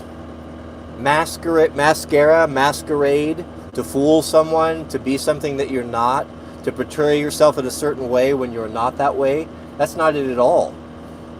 Facial hair is natural. That was God's design. That was our natural look, the way that we were to look. It's a very different thing, and not to be compared with makeup. One is a fraud, one is a fake, one is a lie, and one is genuine. That's not at all a good comparison.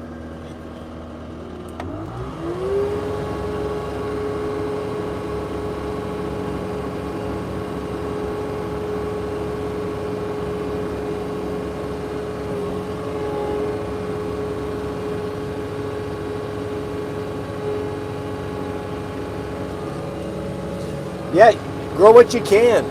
It doesn't, if you're 17, 18 and it's not really there, that's all right. Grow it, shave it, grow it, keep growing it. It seems like the more you grow it, the more you cut it, the thicker it gets. What other people say in 2024, gentlemen, is of no consequence. You do what you want to do. Oh, I missed a super chat? Goodness. Let me back it up here.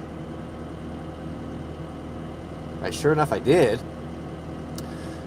Longing for the woods. We have a super chat. Are you ready for trying times, solo or group? I am. To be honest with you, I've had a real change of outlook on all of this. I remember these words came back. My dad and I, before he passed away, were having a similar conversation. I was kind of the opinion that maybe he should be doing more. I was kind of getting after him about, why don't you buy this and why don't you get this and get that, and because I was, like really heavy and trying to get everything and having what I needed, COVID time and all that, right? And he said something that I've been thinking about a lot. He's like, well, I've done what I can, but I'll trust my intelligence and my ability to problem solve when that time comes. I trust my ability. I've always been able to figure problems out. There's always been crises in my life, but yet here I am. I'm still flourishing. I'm still doing okay because I was able to figure out a solution to think on the fly. And really, that's where I'm at. A lot of it, if I didn't have anything in place, if I didn't have equipment, if I wasn't in a geographic location that was easy to defend, if I didn't have a community and a war band, that would be more urgent for me than it is now. But I've kind of done all of that, and I've got the emergency fund, and I've got out of debt, and I've got the food, and I've got 1,000 gallons of gas and 1,000 gallons of diesel. And is it everything? No, not even close. But you can just go crazy with this stuff. It's never enough. Never enough ammo, never enough guns. And I finally got to the point where I'm like, yeah, it is enough. I've done what I can do. Now it's time to live my life. And like my dad said, I've trusted my intellect. I trusted my capabilities, my skill sets, and my ability to figure out a solution to whatever it may be. And to try to stew and worry about it and plan for the worst all the time is exhausting. And after 3 or 4 years of it, quite honestly, I'm done with it. So I enjoy the day, find joy where I can, and trust my intellect and my abilities to figure out a solution to the problem if and when it comes.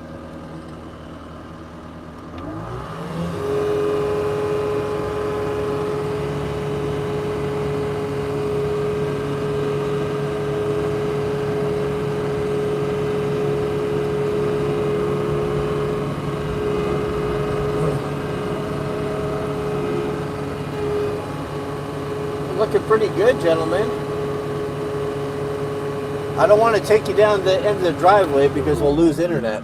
That's why it cut out there. But I don't know that there's a whole lot more I can do. I'm reluctant to go out anywhere else, mess around with the neighbors because the snow's so wet. Excuse me. We'll make one more pass right here. Widen this up a little bit. Yeah, it is dumping right now. It's snowing much harder than what you can see in the camera.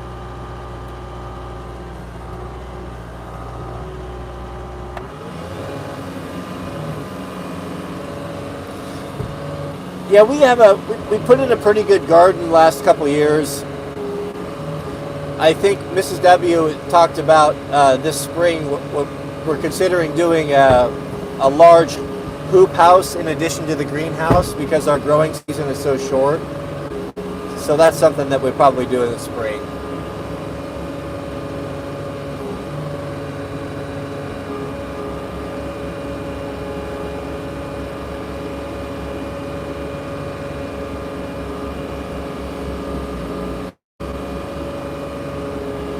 The gray truck belongs to one of our employees. No, I lost my Spyderco. I haven't had it I think I lost it. Mrs. W and I went into the city when Top Gun came out. Was that last year, maybe a year before? And I think I lost it at the movie theater. Yes, Louis, I love running chainsaw. I always have.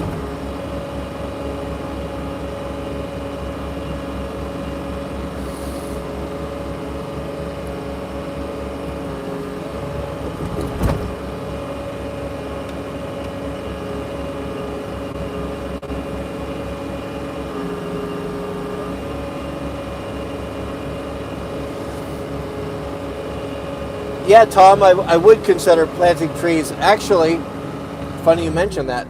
Mrs. Debbie and I ordered, we actually just put our order in for the spring of 200 conifers that we're going to start reforesting, actually down around by where the tent area is at. So we picked some species that were native to the area, just little ones. So we're going to have, 200 trees to plant that we'll probably put in the spring when they show up. We have a program where the local conservation district offers them at cost once a year, so people can order the trees. These are all conifers, mostly, for reforesting and replanting.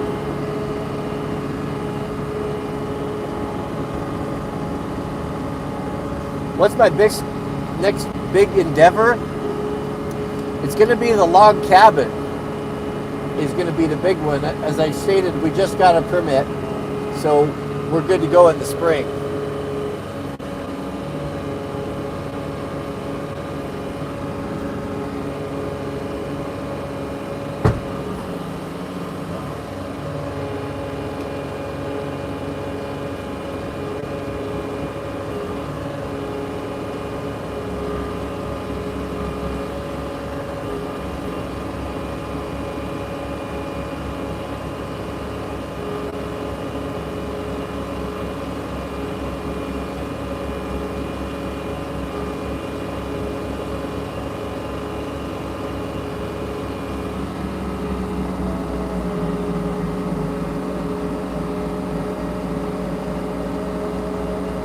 She's chooching right now.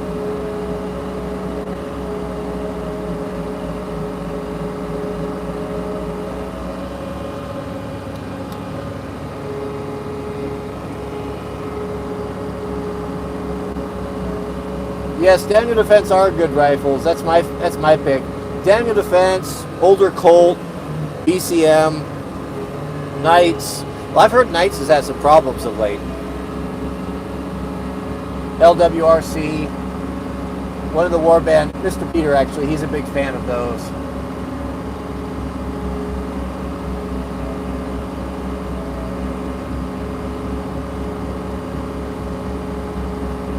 LWRC, I know they're super skookum, but they don't give me the fizz. I can't I can't warm up to them. I like more of the military style. They're just a little bit too, Gucci looking to me. I don't like the fluted barrels and all that stuff. I like it to remain true to the military. But that's just my personal preference.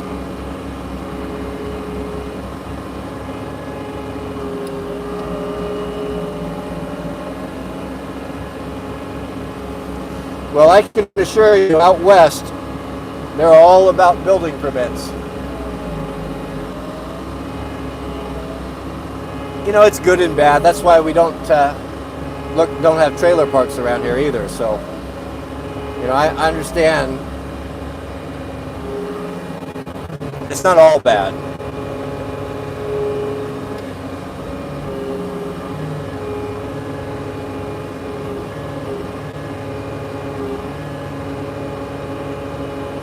I would always suggest building a metal shop over a pole barn. I mean, there's just no question. I've had both. Now, not that a pole barn isn't a good way to go. A pole barn is very popular because they're very affordable and they go up quickly. But it's not the same thing. A pole barn is not the same as a web steel building. You know, the pole barn is very cold. Hard to insulate, hard to remodel, it's non-traditional. Well, so is a metal building. But when it comes to longevity, the ability to insulate, have dry, keep mice out, and just to be able to heat, a steel building is far, far superior to a pole barn in just about every single way, apart from cost. A steel building is going to cost you 2 to 3 times what a pole barn is. So if it's a choice between no shop or no outbuilding and a pole barn, then of course you go with the pole barn. But if you have the ability, then a steel building is the best. That's the gold standard. Now, yeah, this is what's so aggravating about the comment section. There's always an outlier. You should see my dad's pole barn. I'm not saying you can't do it, but you essentially, if you're going to try to finish out nice a pole barn, you're going to have to build another building inside of it. You're basically going to have to frame a house inside of it, reframe up all the walls with traditional material. You know, I'm not saying you can't do it. I'm just pointing out the details. There's always outliers. You know, don't pick, well, just because I knew someone one time had a pole barn that was amazing, that doesn't negate what I said. No one is going to say that's had both that a pole barn is superior to a steel building. That's the point that I'm trying to make.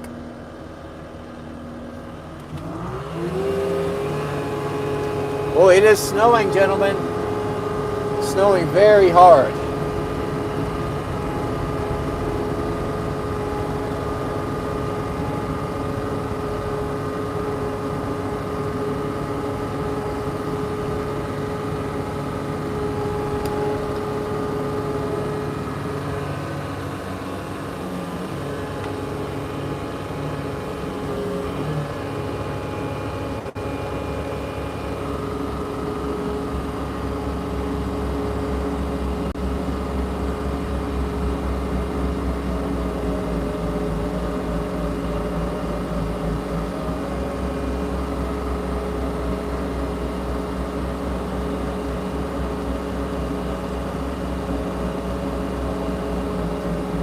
The PVs are all up and they're chooching right now. Well, there's probably snow on them. But we are feeding power into the Delta Ultra.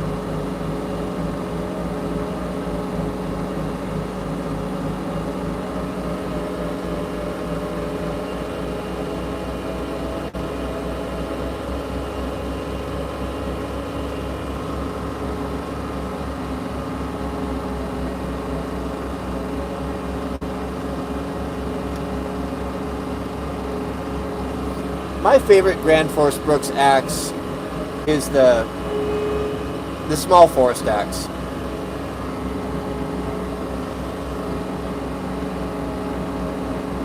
The tent's doing fine.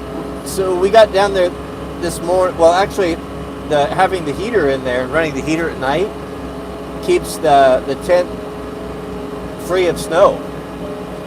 But I didn't know we were going to get this big dump last night, so I didn't run it. And we got down there and there's almost 16 inches on it. It was just fine. We started the fire, started the furnace up. On the inside it's quite simple, so I actually had my manservant and Jack put a plastic fly on so the snow sheds off a lot easier. And all we had to do this morning was just get inside and push up on the tent ceiling, and it all slid off. And I got the heater going so I don't have to worry about it building up anymore. So as long as we stay on top of it, it should be just fine.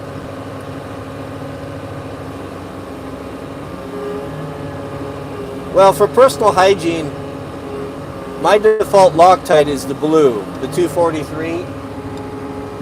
Now the only thing that I don't use that for is my toupee, because it doesn't work under 44 degrees temperature, and it fails.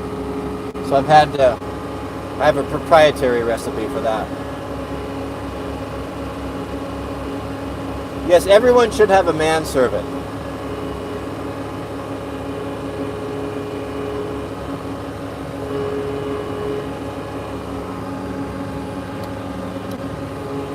Actually, we're just about to hire Mrs. W, a woman servant.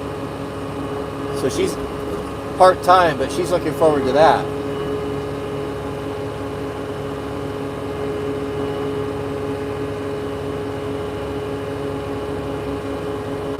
Yes, a manservant can have a manservant. Absolutely. You're a baller if your manservant's got a manservant, though, I'll tell you.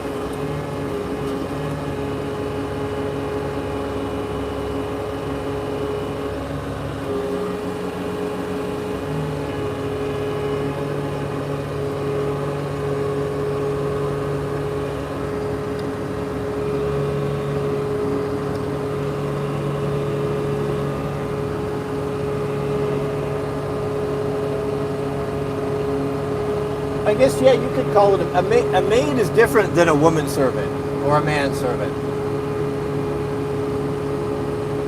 A maid is for domestic affairs, cleaning, that sort of thing, maybe a little bit of cooking. But a manservant is a personal assistant.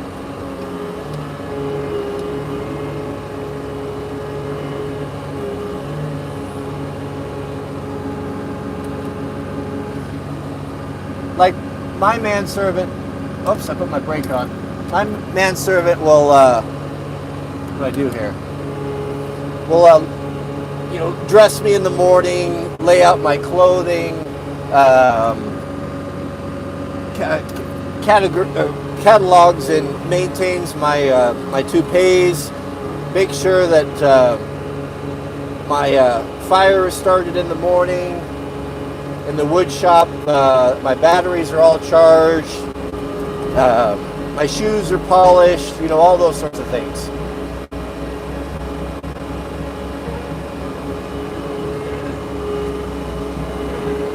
My current favorite wristwatch. Probably my Seiko Tuna. I've really been into that lately.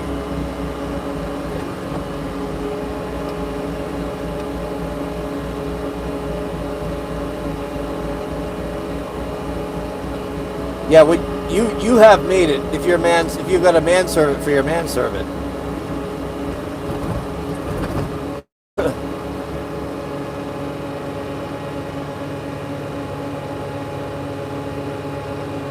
What's my take on nicotine?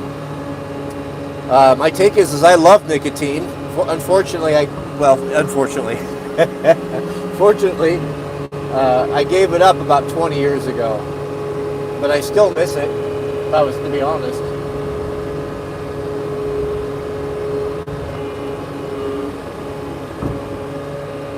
It's a loathsome habit, though. Goodness.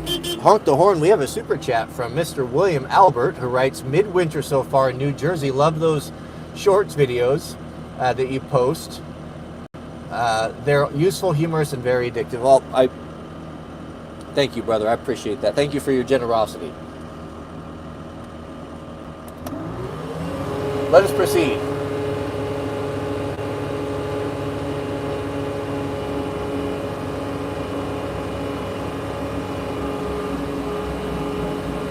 cigarettes are a dirty vice. I will admit it, but it's not to say that they're not very enjoyable.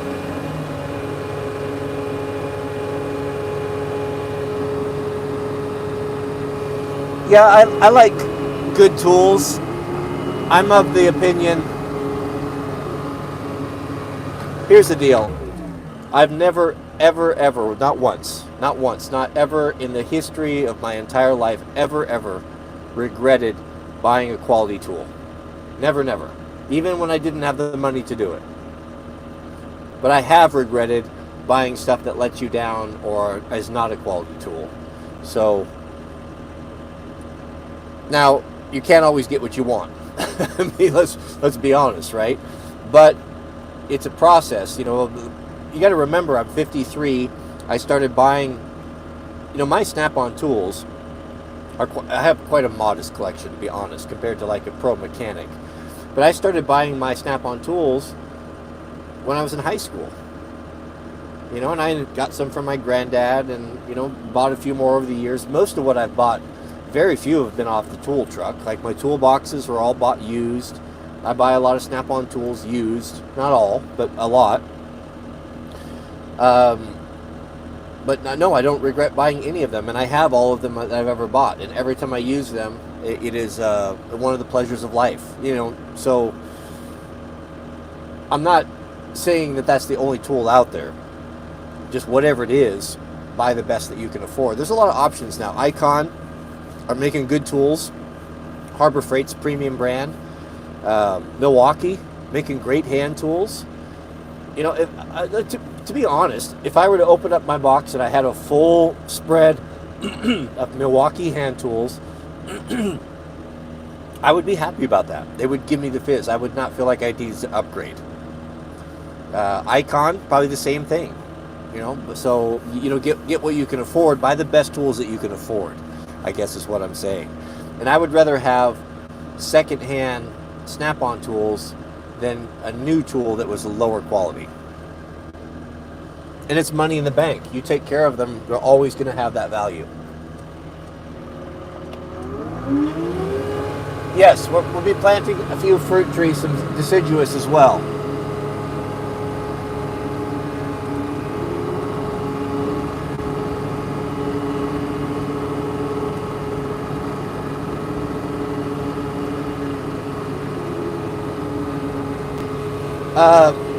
I have not had good luck with Bosch tools. Actually, to be honest with you, the last few Bosch tools that I've purchased, these are electric tools, have been trash. Really bad. Worse than Rigid. No, I wouldn't say, I don't know why I'm disparaging Rigid. I've had good luck with Rigid, actually. I have been told that they have, the tools, the Bosch tools you get in Germany, or the green ones, are different than the blue ones. But I have not been impressed with what I've seen, which have been the blue ones. But the old Bosch stuff, man, unbelievable. So I don't know. I wouldn't buy them anymore because I've just got garbage. Yeah, you can rebuild a chainsaw. It's actually quite simple. It's almost the identical process of rebuilding a two-stroke dirt bike. You can get a rebuild kit, piston, and rings, and go to town. That's usually quite simple.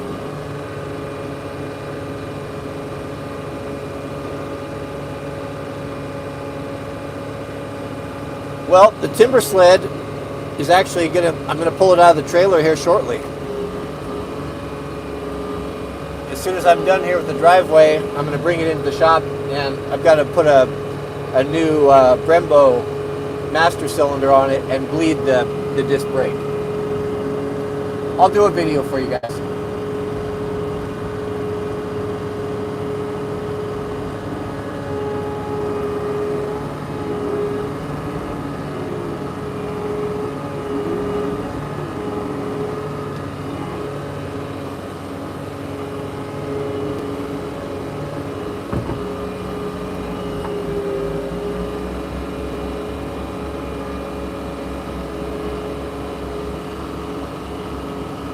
My favorite portable toolbox, well, It's a little bit different when you work from home because I'm not off-site. So I don't feel like I need to take everything, including the kitchen sink, with me in case I need it. If I need it, I can come back to my shop. So what I've actually been using that I really like is I've been using the SOE tool bag that John sent me. I've got a big one and a small one. The big one I keep is my work bag that I keep my computers in, my camera stuff, audio, daily stuff that I use, that I carry from the shop to the house. And then for tools, and I have a quad. You know, I've got my Honda, my Pioneer, which is basically my rolling toolbox. And so what I'll do is I'll take my SOE bag. I prefer a bag over a hard box. And I'll take the things I need. Grab a ratchet, grab an impact driver, throw in a light, maybe a pair of Knipex, and that's the way I'll go. A soft bag, I think, is my favorite way.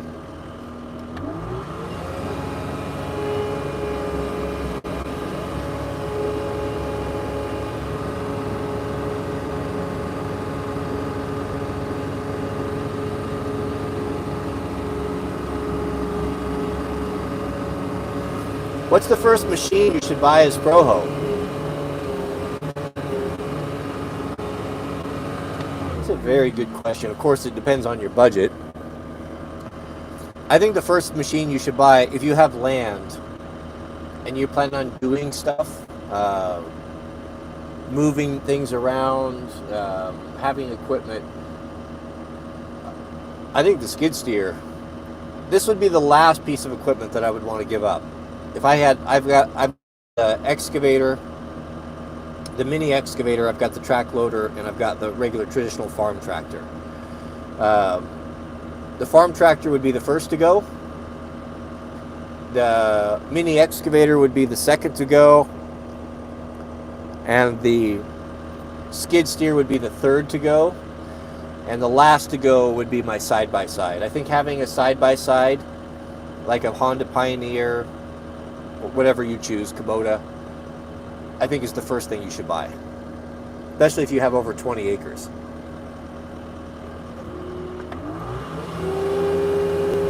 Millennial Falcon, glad to have you here. Hope to see you on the next one.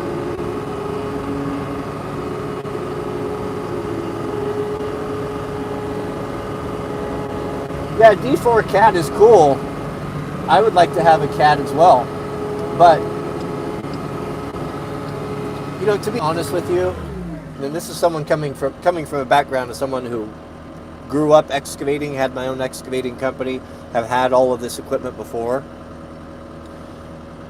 A dozer, is not very versatile anymore. It's very, very specific to a particular type of job or task.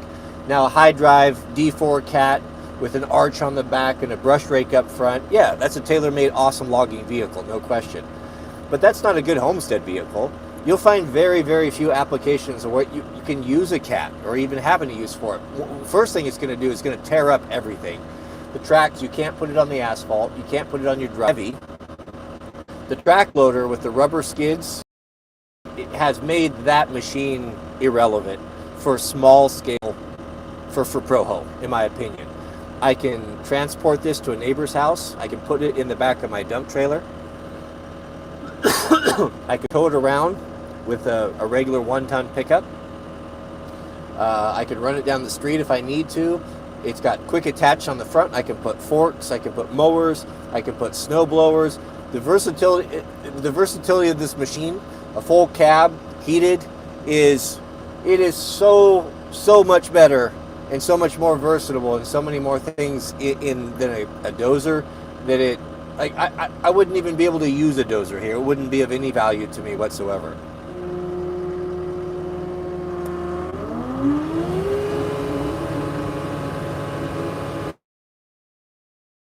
To come to this conclusion, guys figured this out way before I did. These things were not really, well, they weren't designed, they weren't around. There was, of course, Bobcats back in the day, but they weren't as versatile as they are now. And having the tracks is, rubber tracks is everything. But now, after having one, I understand.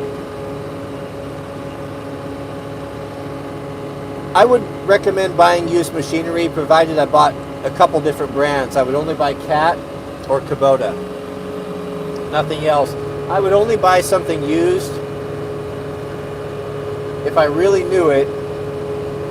I knew its history and its maintenance records, and I had a really good dealer close by.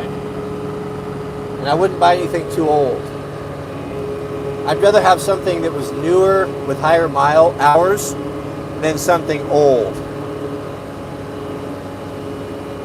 Not had good luck with old equipment.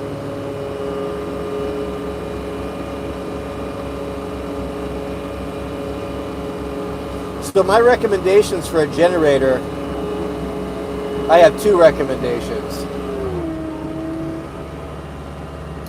The first one that you should buy would be the Honda 2000.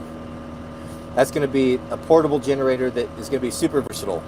It's not going to power your whole house, but you can sit it outside. You can run in a couple of extension cords with splitters, and you can run several circuits. You can get some lights in the house. You can get a couple furnaces, heaters going, keep your refrigerator, your freezer going. Wonderful tool, excellent generator, affordable. Every pro should have one. Once you have that, then I'd look into a bigger generator.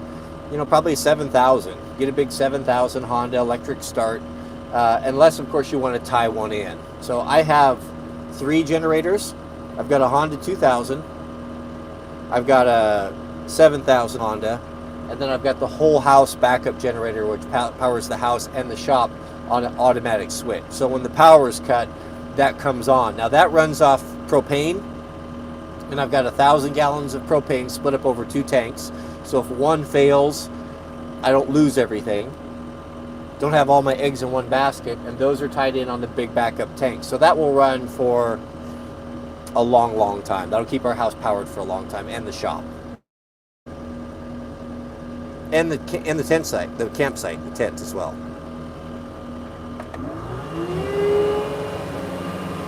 Yeah, the Honda 7000 is where it's at. But get the 2000 first. And if all you had was the 2000, you would be prepared.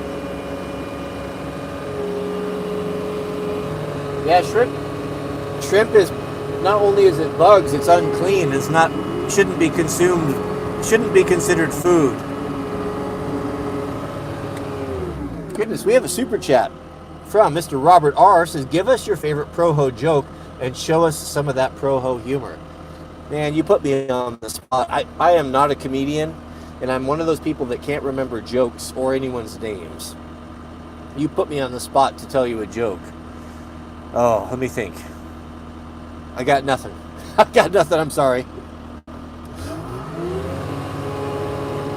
I may have had one until you asked me, but I don't have one now.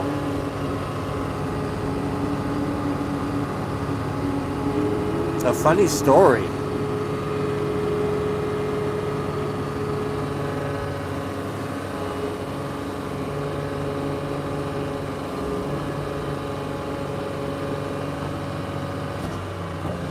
Oh, didn't have my auger on. Okay, let's clean up a couple of these corners, and I think we'll call it a day. We'll probably be back, if it's going to continue to snow like it is now, we'll be back for an after hours in the dark snow stream, which are the best ones. So make sure you subscribe and hit the bell notification. You'll get notifications of that. Because I don't know when it'll be until right before.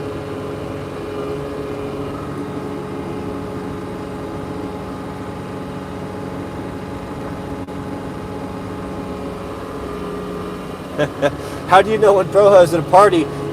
He'll tell you. Well, it's simple to know because he's going to be all decked out in denim.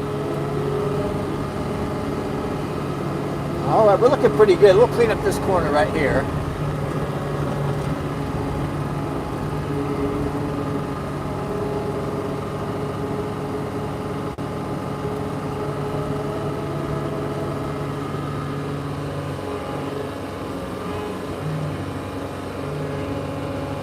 Canadian tuxedo. There you go. Goodness, we have a super chat from Mr. Robin. Cheers from snowy French Alps. A lot of good people here in the mountains. I think it is a community you would like. Thank you for the great content. Yeah, and that's really the case oftentimes with people that live in rural locations, and especially when you live in the mountains, just like he was saying. The same thing here. I think people understand that you live in a very austere, dangerous environment where there's a possibility where you might need or have to rely upon your neighbors for your existence or survival. So knowing that, I don't know, it's that, you know, when you're with men in an austere environment, whether it be wildland firefighting or combat, I've been told, you form bonds, relationships, friends that are close. Some men have even said in things that I've read from history and even in modern times that the relationship that a man forms with another man, and this is no homo, it's forged in combat, is more powerful and realer and more important than the relationship, even the best relationship that a man and woman can have, even a man and wife.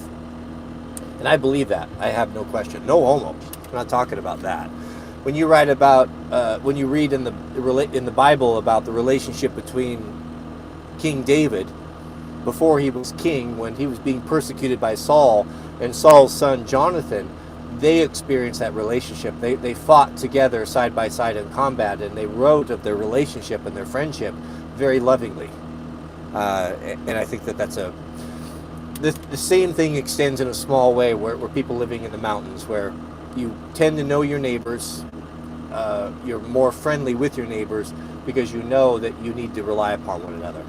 Thank you for that. I'm glad to see the French Alps being represented. Very good point.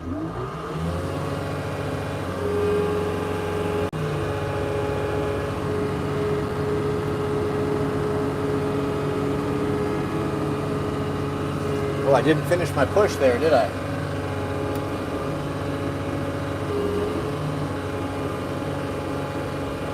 It is a Mopar. It is not my Mopar. It's one of our employees.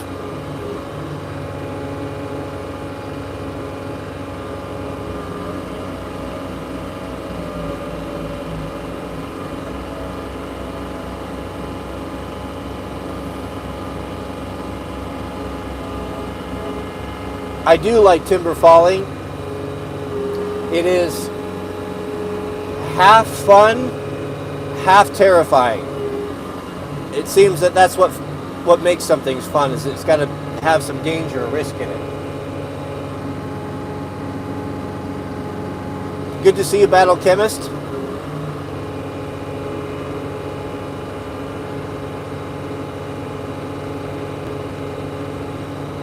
Yeah, that Dodge. Yeah, you can bet that Dodge is mostly old parts, rust, and a worn out front end, and a dodgy transmission. And an overall POS.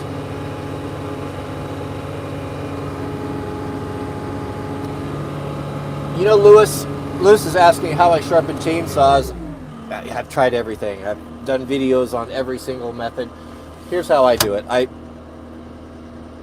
I got rid of all that stuff. I have really went hardcore on simplifying, cutting and slashing, getting rid of things. I actually, out of the new shop, the 2.0 shop, we just hauled 3 complete heaping piles where my 14-foot box trailer completely filled up, like rounded, or just tall enough, and we took it to the dump of stuff that I got rid of. I just had a meltdown. Like, I'm not housing this stuff anymore. I'm not going to be a pack rat. I'm not going to be asking what if or maybe someday. No more. Everything, my shops and where I live are going to look like race garages, where everything has a place and there's nothing on countertops. When you walk in there, it may look like there's nothing in there, but there is a complete shop with everything that you would need, but everything put away. Everything has a place. This environment gives me pleasure. This environment calms my mind. When I go into it, I am more at peace. I'm more creative. I enjoy my work more. I don't have frustrations because I know where everything is. If I open my screw where I keep my fasteners, if it's not there, I no longer have frustration because I know I don't own it. And if I don't own it, then I can get in the truck and I can go down to the hardware store. But I'm not thinking in the back of my mind, I know I own it, but now I've got to dig through boxes and get frustrated and pour garbage out and try to find it and waste time. I'm done with all of that. I threw away a lot of stuff that had value that I could have put on eBay, but you know what? The reality is I've been saying that for a decade. I haven't put it on eBay, and I'm never going to put it on eBay. So what I did is I called my friends, I called the neighbors, I said, I'm putting this stuff out. It comes with no obligation. If you want it, come and get it. You've got 48 hours to get it. And a lot of stuff went away, and guys came and got it. And I told them all, this comes with no obligation. And when you give something, make sure you give it this way. You can sell it on eBay. You can give it to a friend. I don't care. I don't care if I see it for sale at your garage sale. I'm not going to take offense. Oh, here I gave you this good thing, and look how you paid me back by reselling it. I don't care, because it was all going to go in the dump anyway. The weight that was taken off of my shoulders, I can't even describe it. And it's not done yet. I still probably have a whole nother load to get out, but just haven't got to it yet. But you've seen my shop. You've seen how it's changing, and there's stuff in it. It's not done. Half of it's done. The other half is still housing junk. But until I could get, it's not going to happen overnight. It's going to be a process. It might take a year, but I guarantee you, by next year, when you come into my area, it's going to be very, very few things in there. High quality items and just what I need and nothing more, so that I can pull in. If I need a bench, I'm not clearing off stuff. I am all done being a pack rat, and if I threw something away that I'll need in the future, I'm not going to be sweating it or worrying about it. I'll just go get it if I need it. So it's been one of the best things I've ever done.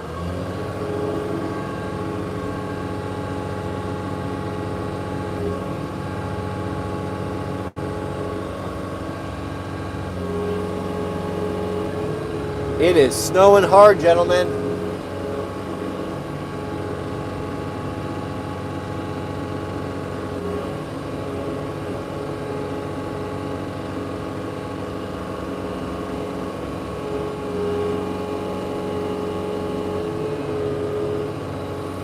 I don't know about woodworking. I follow interests, kind of what I'm into. I haven't had that bug lately. So I don't do things that I'm not.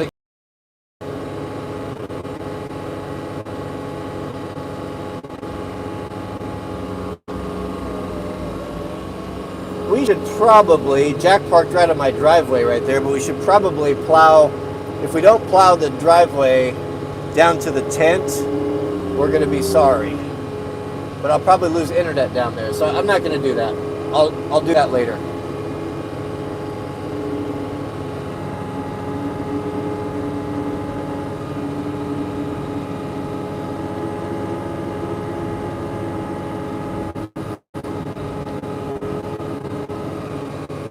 I have been into a new video game of late.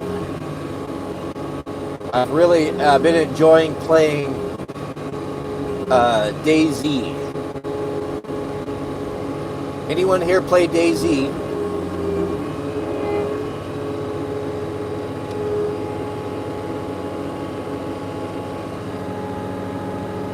You know what's a better time than a snowmobile is a snowbike.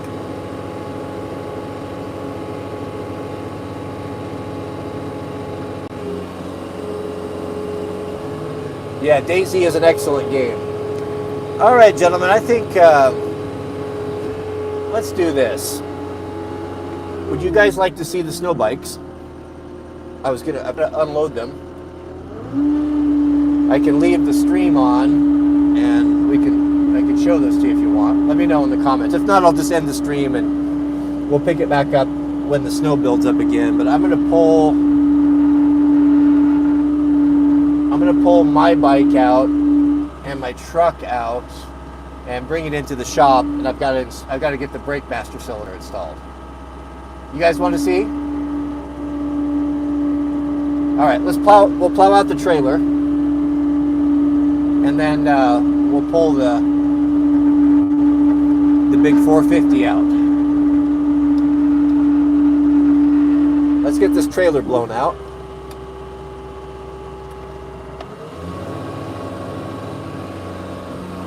Try to stay out of the grass.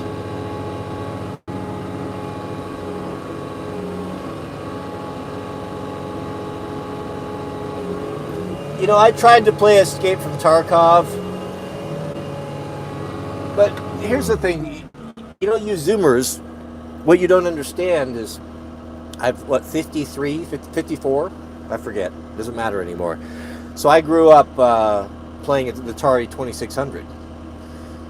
So I'd never played computer games. And then when I was, once I became a man, I quit playing video games. I didn't play any video games in my 20s, 30s, and 40s. I was building a life, building a business, buying property, building a family, trying to get started.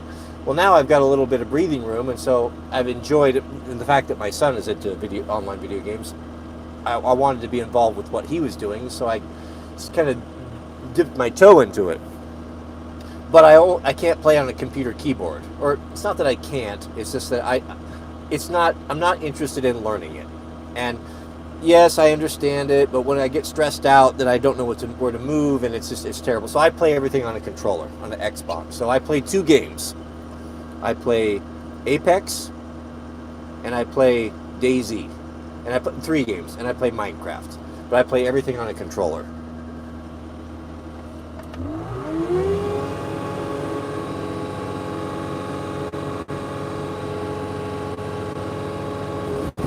But DayZ is a game I just started playing maybe a week ago. But I like it. It's among my favorites. It's very hard.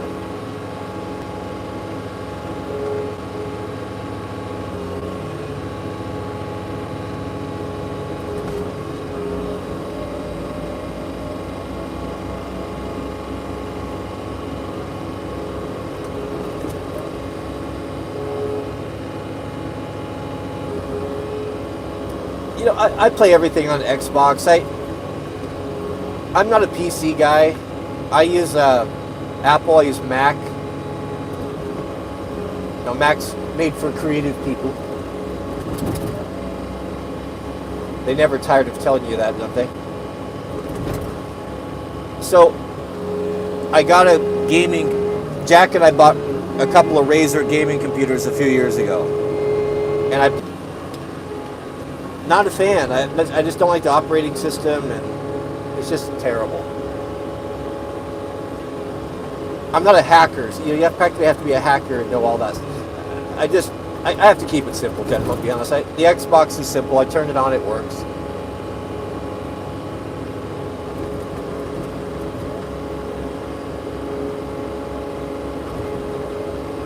And let us not forget that a guy just set a kill record on Fortnite.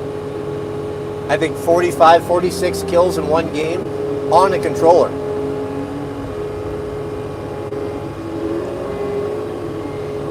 That's amazing. I gotta unload the bike out the back, so I gotta clear out a spot here.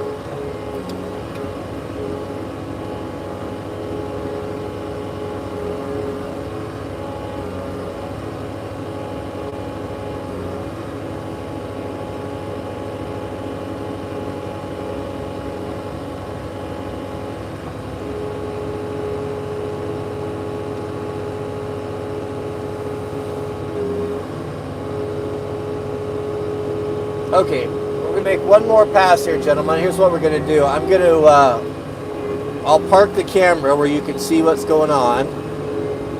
And then I've got to go grab my keys. And I'll unlock the trailer. Actually, I might just put you guys on a tripod. That'd probably be the best thing.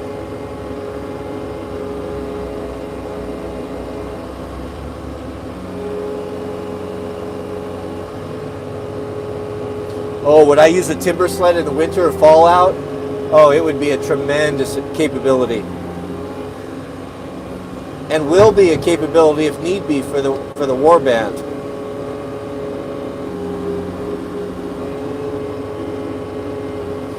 The downside of a timber sled or a snow bike is you don't have the ability to carry a lot of cargo or multiple passengers like you would on a snowmobile.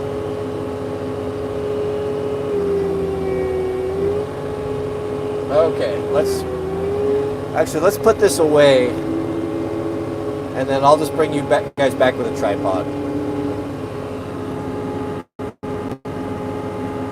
How far from Portland? About an hour and a half.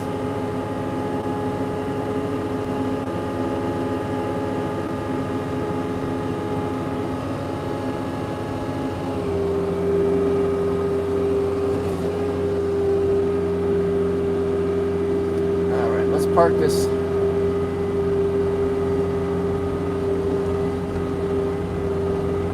Park right here, and then we'll switch modes.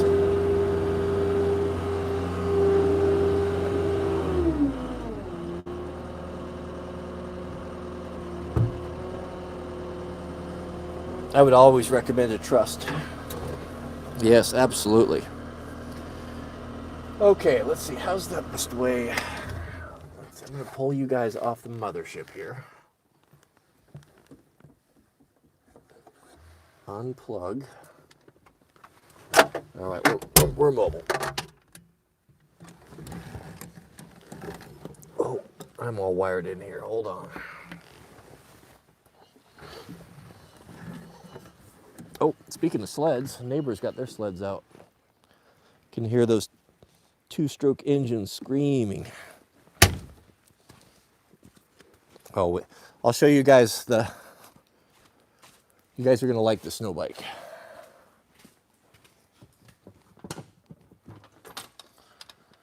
Okay, key.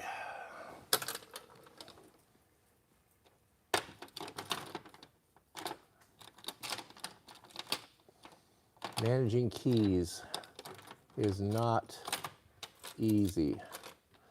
My son Jack, bless him, tends not to put them back exactly where I put them. I have threatened everyone, including my manservant, on penalty of death. If they did not put my keys back, there would be blood. And yet we don't have the key here. Before I start killing people, I'm going to check one more time. Oh, this is going to be bad for some young gentlemen here. Oh, it is here. My bad. Everything I said, forget it.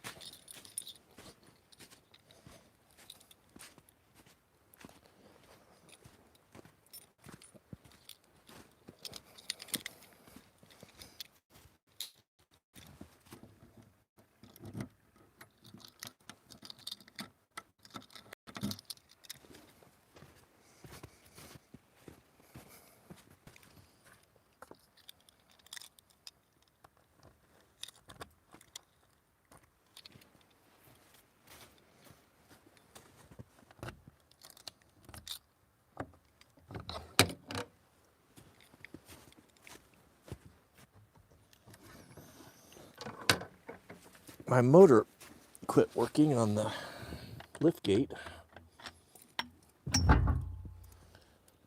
So now I've got to pull the cylinder. I think it's a ground. I had a ground problem with it a year or two ago, and I think it's the same thing. You know how they build these trailers.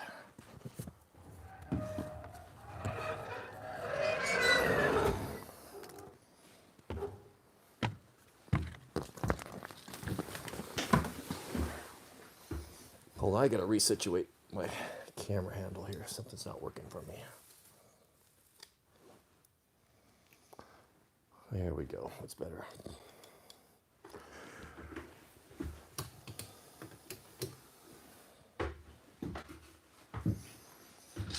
But first time in the snow trailer for a while. Okay, so this is my bike here. This is a KTM 450 SXF. Highly modified though. It's got the Yeti, the 137 narrow, one of 10 in existence. It's a longer track and it's 2 inches narrower than the standard, so the performance on it is amazing. Last year, I was having some problems burning a lot of fuel. Having to carry like 7-8 gallons with me, and it was really kind of a pain to carry fuel on these. And then once I upgraded the exhaust. This is a 2-inch. Who wouldn't believe the size of this exhaust? Look at that head. Look at that pipe. 2-inch titanium. Got a proper racing exhaust and the proper ECU and the fuel management system. Got that all sorted out, and my goodness, changed everything. My fuel consumption was cut in half. Incredible power increase with the Vortex intake, and I picked up a whole nother gear on the bike. I could ride in third instead of second in deep powder. So it is ferocious. Will she start?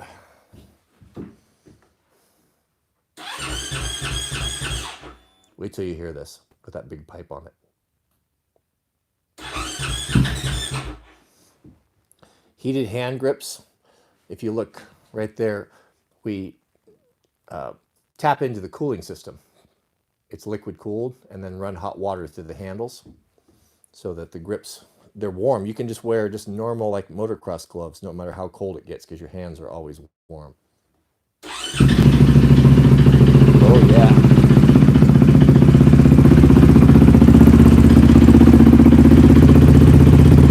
That is a beast.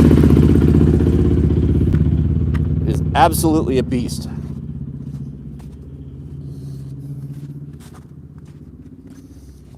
I got to get you guys a tripod here. Hold on.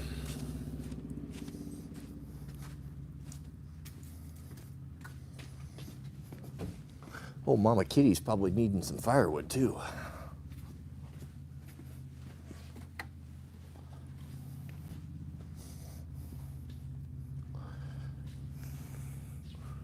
All right, let's do first things first. Where's the tripod?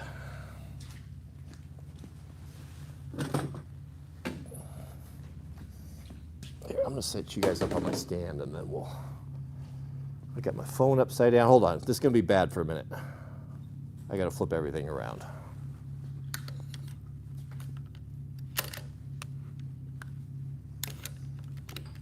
Reset.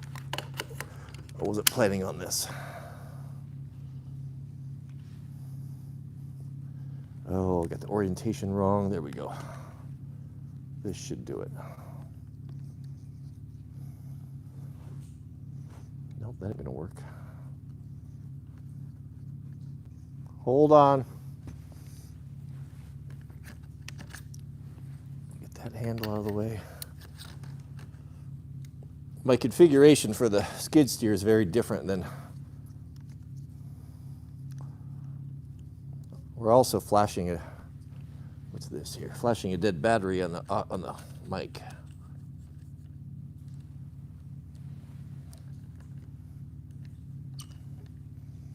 There, we're getting closer. Okay, I'm going to grab a battery.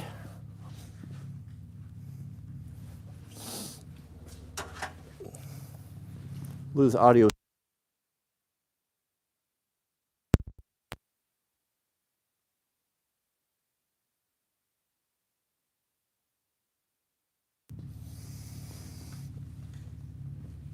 Should have audio back. Okay, so I'm going to put you on this tripod, and then we'll go back outside and we'll get the bike out.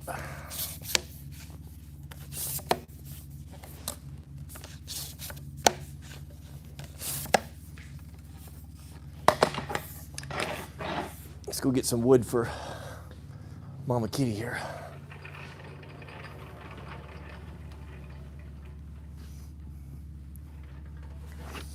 Good morning, Mama. Are you staying warm? You staying warm? How are you doing? Oh, you're so warm. Do you need some firewood?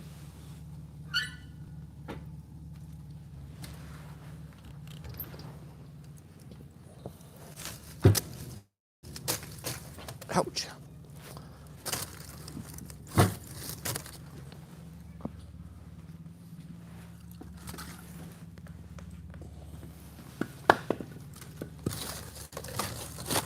Got nice old growth, some old growth Doug fir, super dense. Tree of my people. Okay, there you go, Mama. Oops.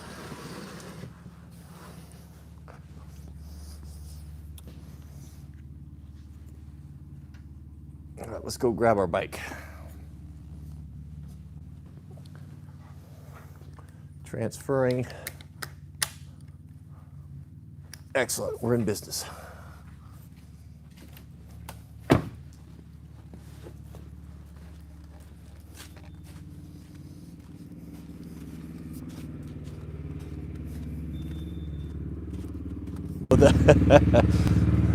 The carbon monoxide is going off in there because of the engines running.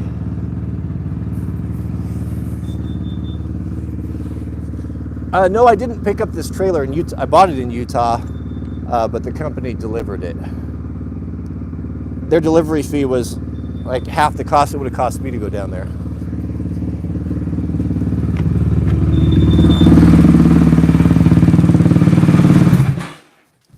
Oh, it's smoky in here.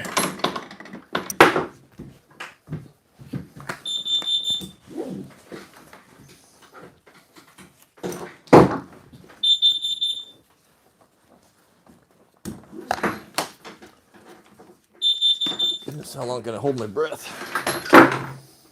All right, coming out. I put these plastic things up. They use them in freezers, like at the grocery store, Costco. This is the best thing ever. That way we can, when you show up at a place when it's cold, I hate to be stuck in there where I can't see what's going on. And I want to have the door open, but I want to keep the heat in. So, because there's a furnace in there. So this way we can have the back open, we can see what's going on, have that light, but still keep the heat inside.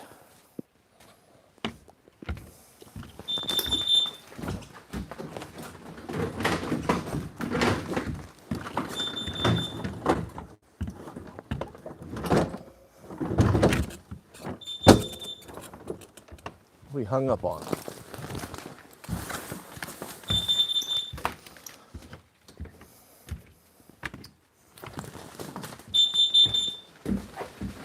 Always a strap that'll hang.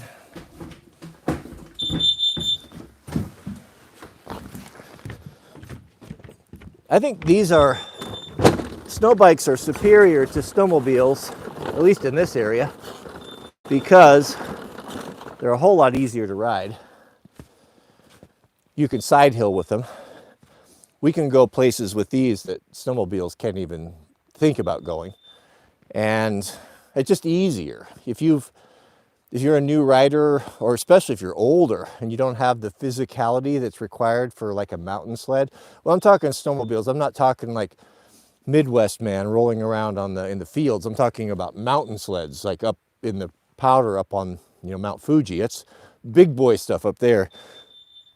You can get into trouble up there on a sled. They're a lot of work. 700 pounds, these now under 300 pounds. You can side hill. You can go anywhere you want. You can ride as crazy as you want, or you can take it easy and just go tool around I like riding through the trees with my friends like a wolf pack. That's really where the fun is.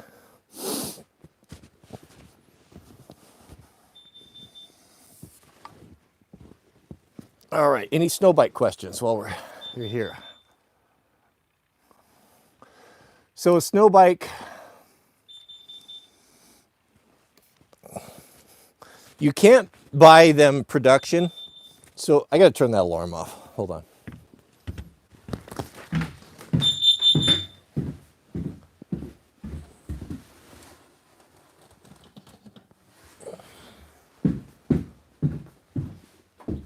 It's pretty toxic in here.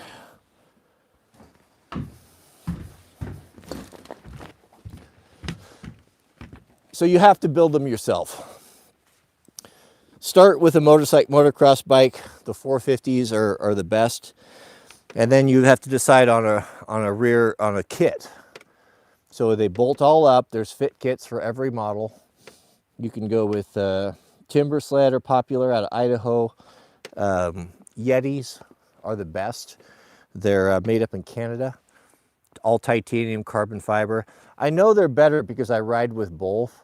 I'm not saying that because I own one. Instead, I ride with both.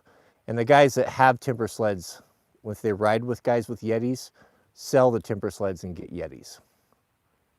They climb better, they perform better, they start better, they're lighter.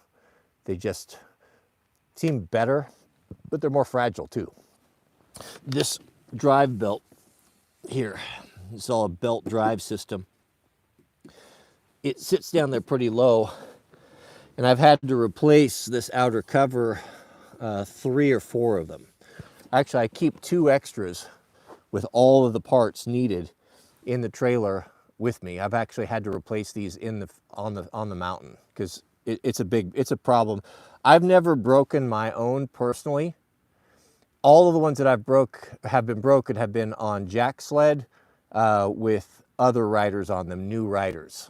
So, take that for what it's worth. I'm not saying that I couldn't break one. I've scratched mine and cracked it, but I've never completely wiped it out. So some of that might be learned. You get the kit, you get the ski on the front that will replace the wheel. The brake and everything is just one brake on the rear track. There's obviously no front brake. Upgrades that you'll want to do, a comfortable seat, heated bars, performance upgrades, bigger pegs to deal with the boots, ECU that's more designed for the bike to perform on the higher RPM range, different than what you would on a motocross track because you've just got the thing pinned all the time in 3rd gear. You have to keep the engine warm by using an engine blanket because if you don't have any heat in the engine, then you don't have any power. I even have to block off the radiator guards with these homemade covers here. So these slide down between the guards, and I adjust the temperature of the bike by either lifting these, or sometimes if it's warm, I'll take one out. I've never taken 2 out, but I play with these. I can tell the temperature of the bike from how warm my hands are. So my hands, when I feel the bike getting hot, my hands are warm. I just reach down and slide this up a little bit or take it out. If the bike is running cool, I just close these off. And it's a very simple analog system that it just works for me. That's what I do. Extended shifter, a lot of suspension modifications on this one. This one's, you got to add a light, hand guards, etc., etc., etc. There's just a lot of things. You can set these up. Let's say you have one bike and you want to ride it in the winter time. You can transfer everything back and forth. Some guys do that. It's not a problem. About all day to do it, 6-7 hours, but it's doable. Most guys out here just build one and it's a dedicated bike. By the time when you put the heated bars on, you change the ECU and the exhaust and you really start to set it up to be a performance machine in snow, then there really is no going back. You know how that is.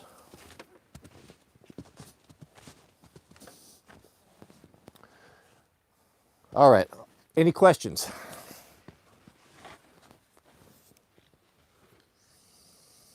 No, the 500 is not a good snow bike. It doesn't have no one likes it. It's tractor-like. It doesn't have the engine doesn't rev like the 450 does. You really want the 450, the SXF. That's the one that's got the latest, greatest, the most horsepower. That's the flagship, the performance engine. It gets all the latest stuff because it's the racing bike. That's what you want. You want the KTM or the Husky, the 450. How deep does the snow need to be? Not very deep. I mean, just like any sort of tracked vehicle. It's nice to have a foot on the ground, but you could get by with less. The wheels on the front, those are only for transporting. You don't, those don't stay on there. I service at every ride. You don't have to do air filters. There are no air filters. I just drop the oil. The transmission, these have auto clutches in them, Recluse CX clutches. So the oil in the transmission, one oil filter, a couple of screens to clean out. It's a 15-minute process. I change it every ride because these things, it gets the guts wrung out of it. It's probably pushing close to over 70 horsepower with the ECU and the intake and the exhaust. So it was already a high-strung engine. So you got to treat it like a race engine. These are super, super high-performance machines, and everything that comes along with that, you can just imagine. But there's really not that much. You change the oil, maybe do the fluids once a year, keep the track adjusted, but that's all there is to it. There's really not much to it.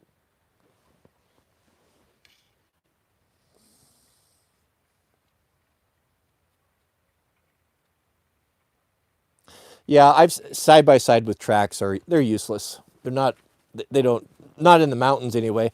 Every year, they look cool. I mean, I think they're fabulous looking, and I don't know where they're useful. For here, they're very, very dangerous on the mountains because if you get on a road, anything that's been plowed, they can't hold on the side of a hill. Those tracks, they don't have the metal cleats that you would require like on a proper, what would you call it? Like what do you even call them? Like a groomer you'd have at a ski resort. So they'll slide off and go down off of a cliff. They don't hold very good, and they don't work in deep snow. I mean, you get up there, they're just not very capable. They waddle around, and they could nowhere near go anywhere near what a snowmobile or a snowbike could go. It maybe something for messing around on the plowed road or the parking lot, but no one's taking one of those up in the mountains. They're not capable.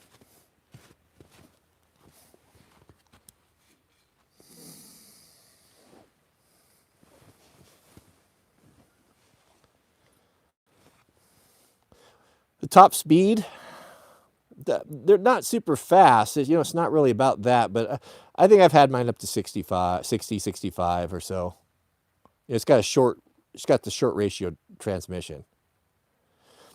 Sliders, yeah. The Hyfax, what you're talking about. There's a Hyfax of plastic material right here on the leading edges. That has to be replaced only if you run them dry. So it was late summer 2 years ago. I had to come in on a dirt road that had no snow on it, and I burned up the Hyfax. It's just a plastic replaceable thing. So what I did is I put a new Hyfax on, and I added double bogey wheels. Wheel here and wheel there. Rubber it's like a heavy duty rollerblading wheel. And what that does is that takes off some of the pressure off of this bend on that plastic. I was told next time, my neighbors said back in the day they would just take a little bit of Dawn soap. So if you have a long run where you have to come back in springtime conditions and there's no snow, but you have to travel across dirt, then you can spray that Dawn soap on there just every few minutes or so and keep that slipperiness so you don't burn up your Hyfax.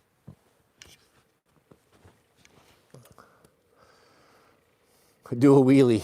Yeah, this one will just about do a wheelie. It's got a lot of power. But it's also that long travel 137 narrow track. This is a very unusual beast right here. It is a real precision internet.